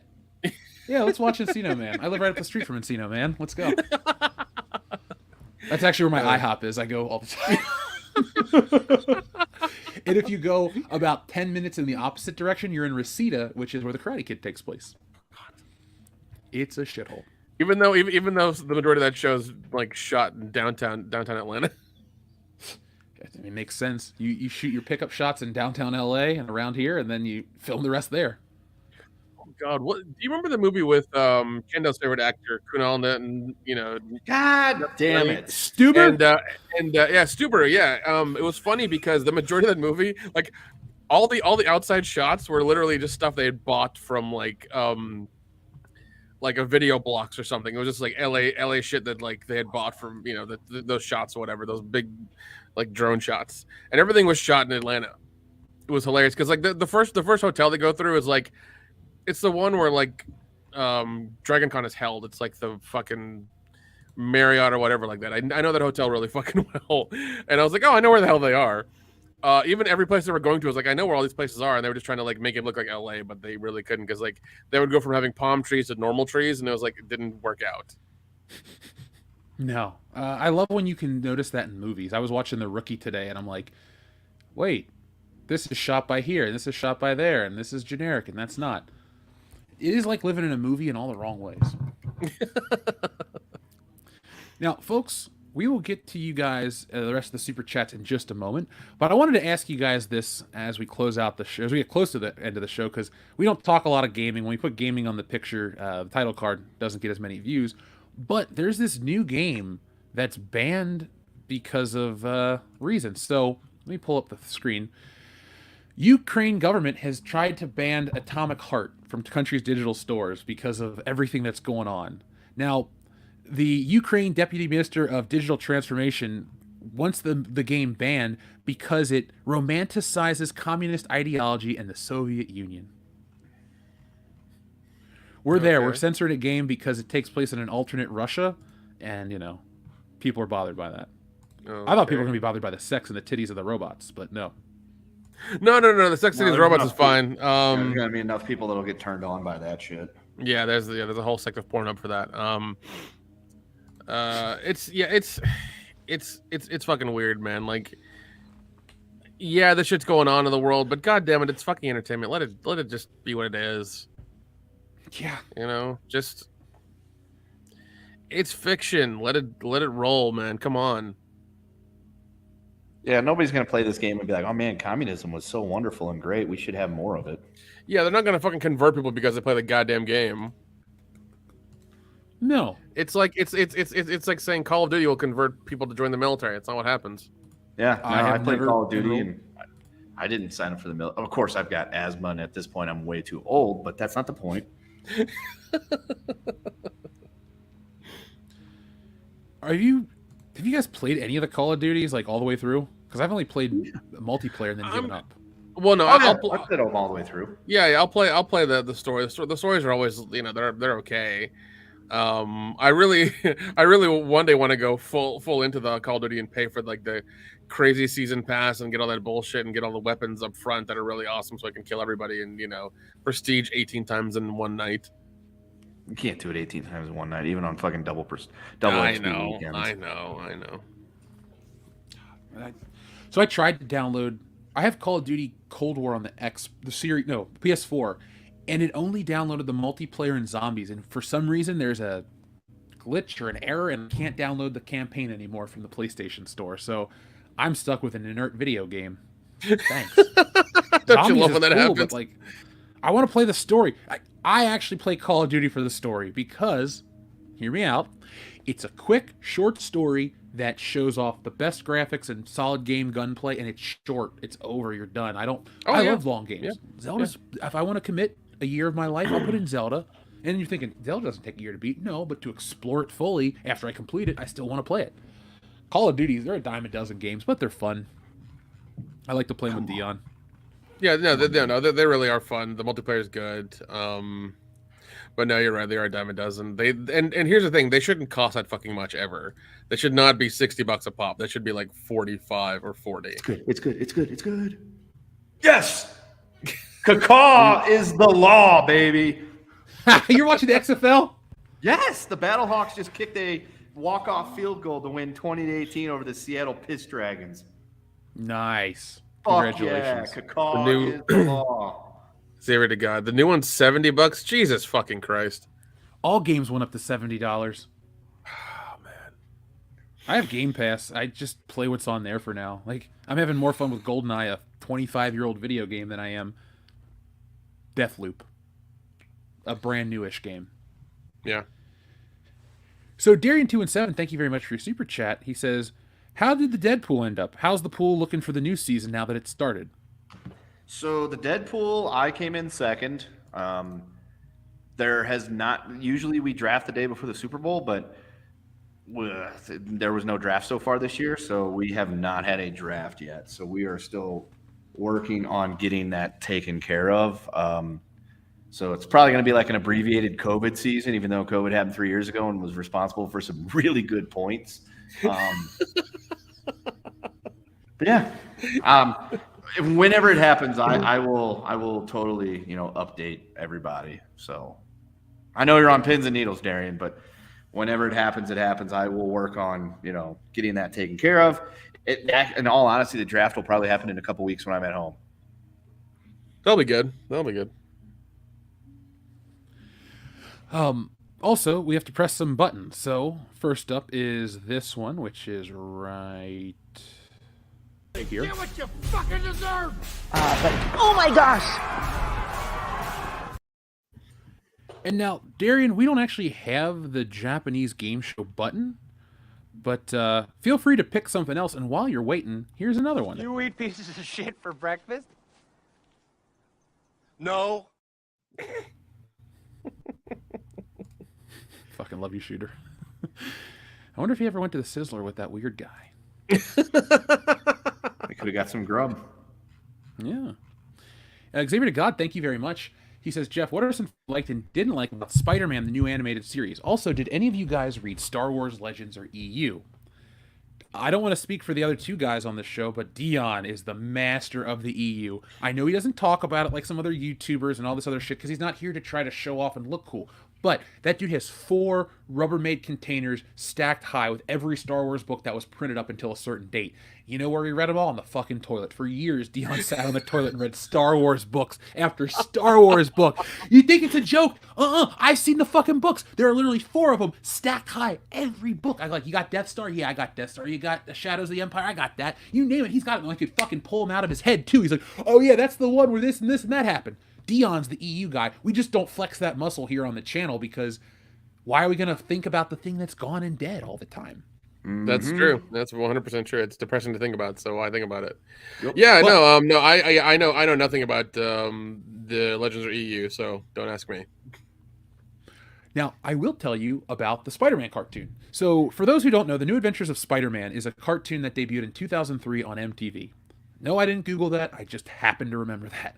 So I'll tell you the exact day I saw it, too. It was that launch weekend. I went to the movie. I saw a double feature at the drive-in. I saw Terminator 3 and I saw Charlie's Angels 2 Full Throttle. It sucked. But the highlight of my day was that new Spider-Man cartoon. Xavier to God, what I enjoyed about it is I loved the art style. I loved the music. I loved Neil Patrick Harris.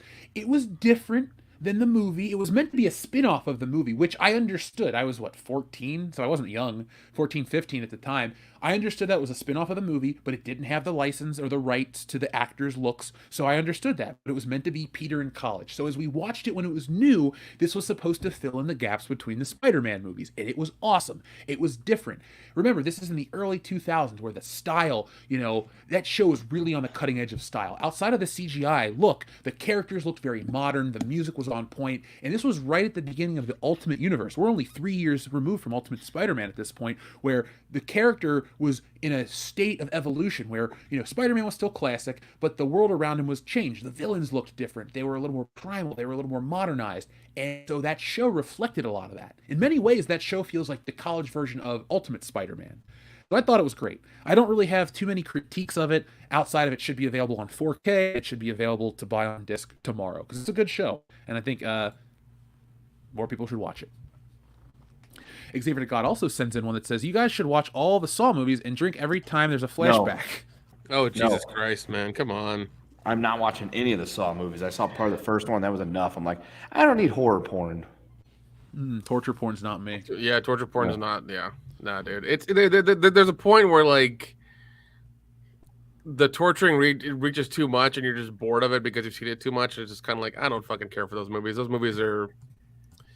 It's funny because I think like Saw was a thing for every October, and then that's the thing we got every Halloween, and then all of a sudden, what was it? Paranormal Activity like killed it. I think it made like $1 million more than it over the same weekend, and then Saw fucking died, and then we kept getting Paranormal Activity every Halloween, and then those died, and they're just kind of like not made anymore. To me, Saw goes in the category like the Final Destination movies. First one's good, interesting concept, it's okay. But then it tries to outdo itself every time after that, and it has to ratchet it up. So, like, how does Final Destination ratchet up?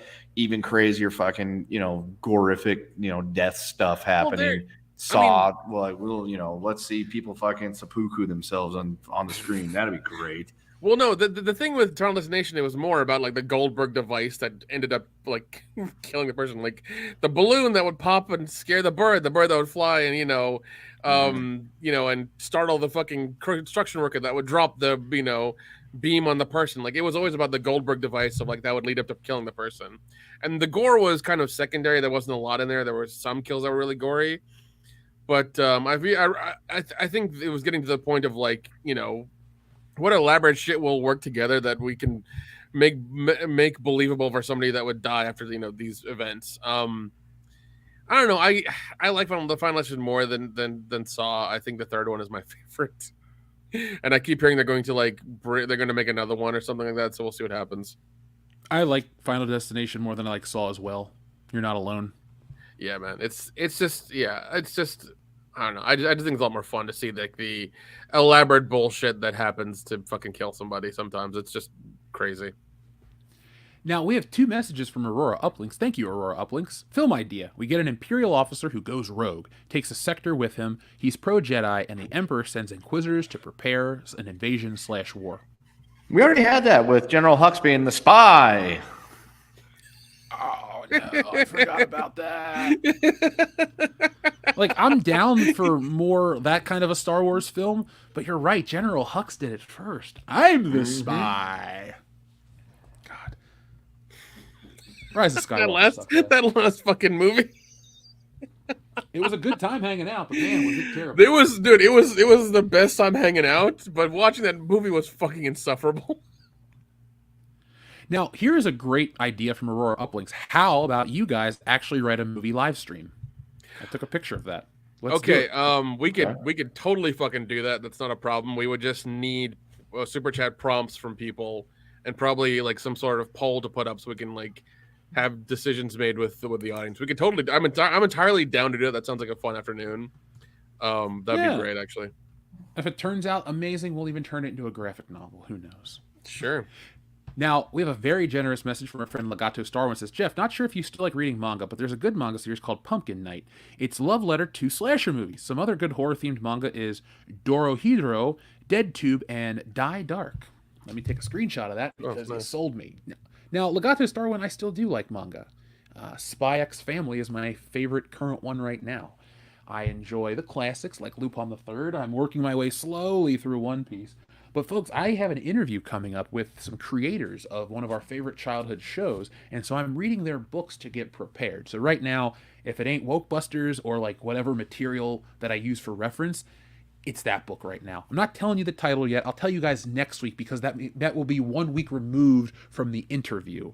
This is going to be in the vein of my J.W. Rinsler interview, the classic one we have here on the channel, and it's going to be the first in a series of interviews that I'm working on with people you definitely want to hear me talk to. So you'll be surprised. This is cool, but these people are awesome. They created one of the best ever made, and everyone here in the chat likes it in some way. That's all I'll tell you for now. Yeah, I need But, to. I definitely want to go buy. I definitely want to go back and check the Halloween comic series and the Ash comic series. Don't watch or don't read some of those Halloween comic books. There are some real shit ones. Okay. Yeah, because I know there've been like at least 1 or 2 series made on it, and it's kind of like, I don't know. It seems I'm interested because I want to see what they would do with it, because it would be really tough to make a continuous comic series about Michael Myers. Like, it'd be really difficult. It'd be very, very difficult, because it's just going to be him killing people for like, a few pages or whatever, and them trying to track him down and kill him and that whole thing. So it would be interesting to read a wordless Michael Myers comic from his perspective. That's about it for me. that would be really, actually, you know what? That'd be really interesting, because it would just be you're just looking at the art and the panels. Mm-hmm. That'd be that would be interesting. Nick, let's go pitch that to whoever owns the rights to Halloween. Because here's the wonderful thing. You want to know why? Because the only thing that has to be in another language is the cover. That's it. Yep. You can sell that internationally, no problems. We're the #1 comic in the world, Whiteface Man. Everybody loves him. Whiteface Man. Now, yeah, it seems like we've reached the end of another great episode, unless there's anything I've missed. No, I think we got everything. Yeah. Folks, this has been another awesome night. Thank you for joining us. Nick, Kendo, is there anything else you'd like to say before we put this baby to bed? Cause the law. Go watch Cocaine Bear. Yeah. Check it out. Play that game. Maybe I might do a stream here on YouTube of me just playing it for like a half an hour, see if we can beat the whole game. If you want that, press 1 in the chat. And then once that goes live, it'll get put onto the membership program. You should do it on fucking Twitch. Okay. Wait, we'll talk later. Wait, all I have to do is I can stream Twitch from my laptop, right? Yeah, I think so. You should be able to. If not, you need OBS, but that shouldn't take. But it shouldn't take it shouldn't take very long. Really, it shouldn't. All right, I'm gonna make it happen. All right, so I got a lot of ones already. If we get another tank tread of that, then we'll make it happen for sure. But folks, I will tell you about a few things before we put this baby to bed. We're only a few short days from our WrestleMania meetup. Remember, folks, on the 30th of March, which will be a Thursday, we're going to be hanging out. We're going to go get some lunch down at the Santa Monica area and do some stuff down there. Friday will be the Universal Day, as it said in the bumper, and Saturday and Sunday are WrestleMania. So I'm just going to be honest. I'm a wrestling fan. I have WrestleMania tickets. I'm ready to go to this event. So what we'll do is you guys show up to WrestleMania early, and then we'll go get a bite to eat after Mania. We'll hang out for a little bit. And then remember, folks, not trying to sound like a wet blanket. We got to be back up early for WrestleMania the next day, because we have to be at the venue extra early for some of this stuff. So be on the lookout for more information. We'll keep giving it out. We'll post it on social media. But just come hang out. Even if you don't like WrestleMania, who gives a shit? This isn't really a wrestling thing. We just tied it around because we'll be out here in this leg of the country. I live here, so it's fun. Come out, hang out, get some drinks, shoot the shit. I'll be giving out some WCBs stuff to everybody that makes it out here. It's going to be a party. Now, guys, that's it. We have a video that's going to drop in a couple days, so be on the lookout for that. Be on the lookout for Tits and Art. If you want to go get a copy, go to titsandart.com right now. Get a copy. Those books ship out over the weekend. Because of the President's holiday, it was a little late, but every book has been shipped out. Everything's been taken care of. It's been a while, too. We're just taking care of the new ones that come in now. So, folks, we have limited supplies available, but they're still available, and they're very beautiful. This is a big 11x17 book with beautiful women in various states of undress, but it's not just one of those books. It's very artful, too. It's got great homages to classics. I reference comic book covers, classic Mobius paintings, and more. Well, Mobius didn't want to paint, but I digress. But, folks, check out the book. It's great, and you can learn a lot about art through Tits and Art as well. Yes, if you want a nice coffee table book with giant tits on it, make sure you go to titsandart.com and get your copy. So this way Jeff can get those orders in and mail them out tomorrow. Mm-hmm. Yeah, folks. Remember, this is a finished product, and the books are here. Hold on, I'll turn on the camera real quick. Let me show you guys what I mean. Like,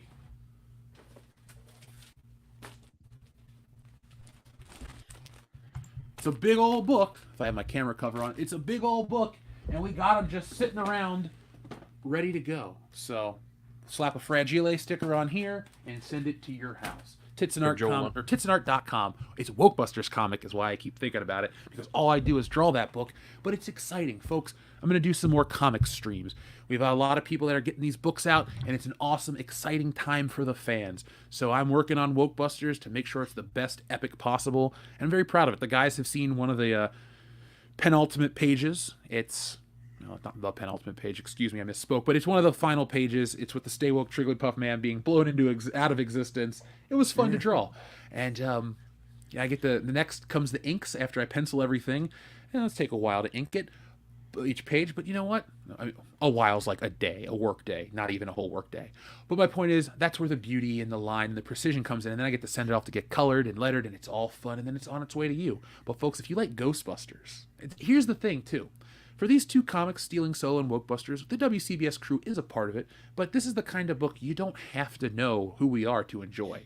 Write them very broad, but very much us at the same time. So if you enjoy the personalities of the guys on the show, you'll enjoy the books. But if you've never heard of us, and you're somehow listening to this somehow, you'll like the book as well.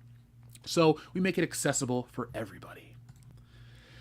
Aurora Uplinks, one more, says, pitch sequel characters, put them in a horror movie. I mean, that'd be awesome and everything, but I think we could get sued for that one. Oh, I just think you'd like, fine, I would watch Rose Tico get slashed. Rose Tico and General Holdo, or Admiral Holdo, go to Crystal Lake, Planet Crystal Lake for the weekend, and, oh no, hold on. Here it is. Jason X, he lands on Canto Bight, and he kills everybody except the space horses and that broom kid. That's the fucking Friday the 13th sequel movie. Okay, that works. I thought they actually wanted us to write that. I'm like, I don't think we're allowed to do that one. Oh, man. Well, we're allowed to write anything. It's to produce it for money. That's the problem. Why else would we be doing it if we didn't want to produce it for money? I agree. To make the audience laugh. And sell it to them as well. Darian217, you do get a do-over. So don't worry, my friend. Anybody that, if you send a super chat at the end of the show, we will get those to you. Just remind us, because a lot of these roll in, but we appreciate each and every one of them, and everyone is equally important. So, folks, remember that here on WCBS. So let's go. I think we've reached everything we've had to say. Everything's been covered. It's been another awesome show. Folks, 345 was another WCBS classic. We're getting even closer to episode 400. We got more stuff coming all the time. Apparently, Kakaw's the law of the word of the night. And, folks, enjoy your Bangkoks. But from all of us here at WCBS, thank you for watching. Be smart, be safe, be cool, but always be excellent to each other. .com. Nice shooting, son. What's your name? My name is Jeff.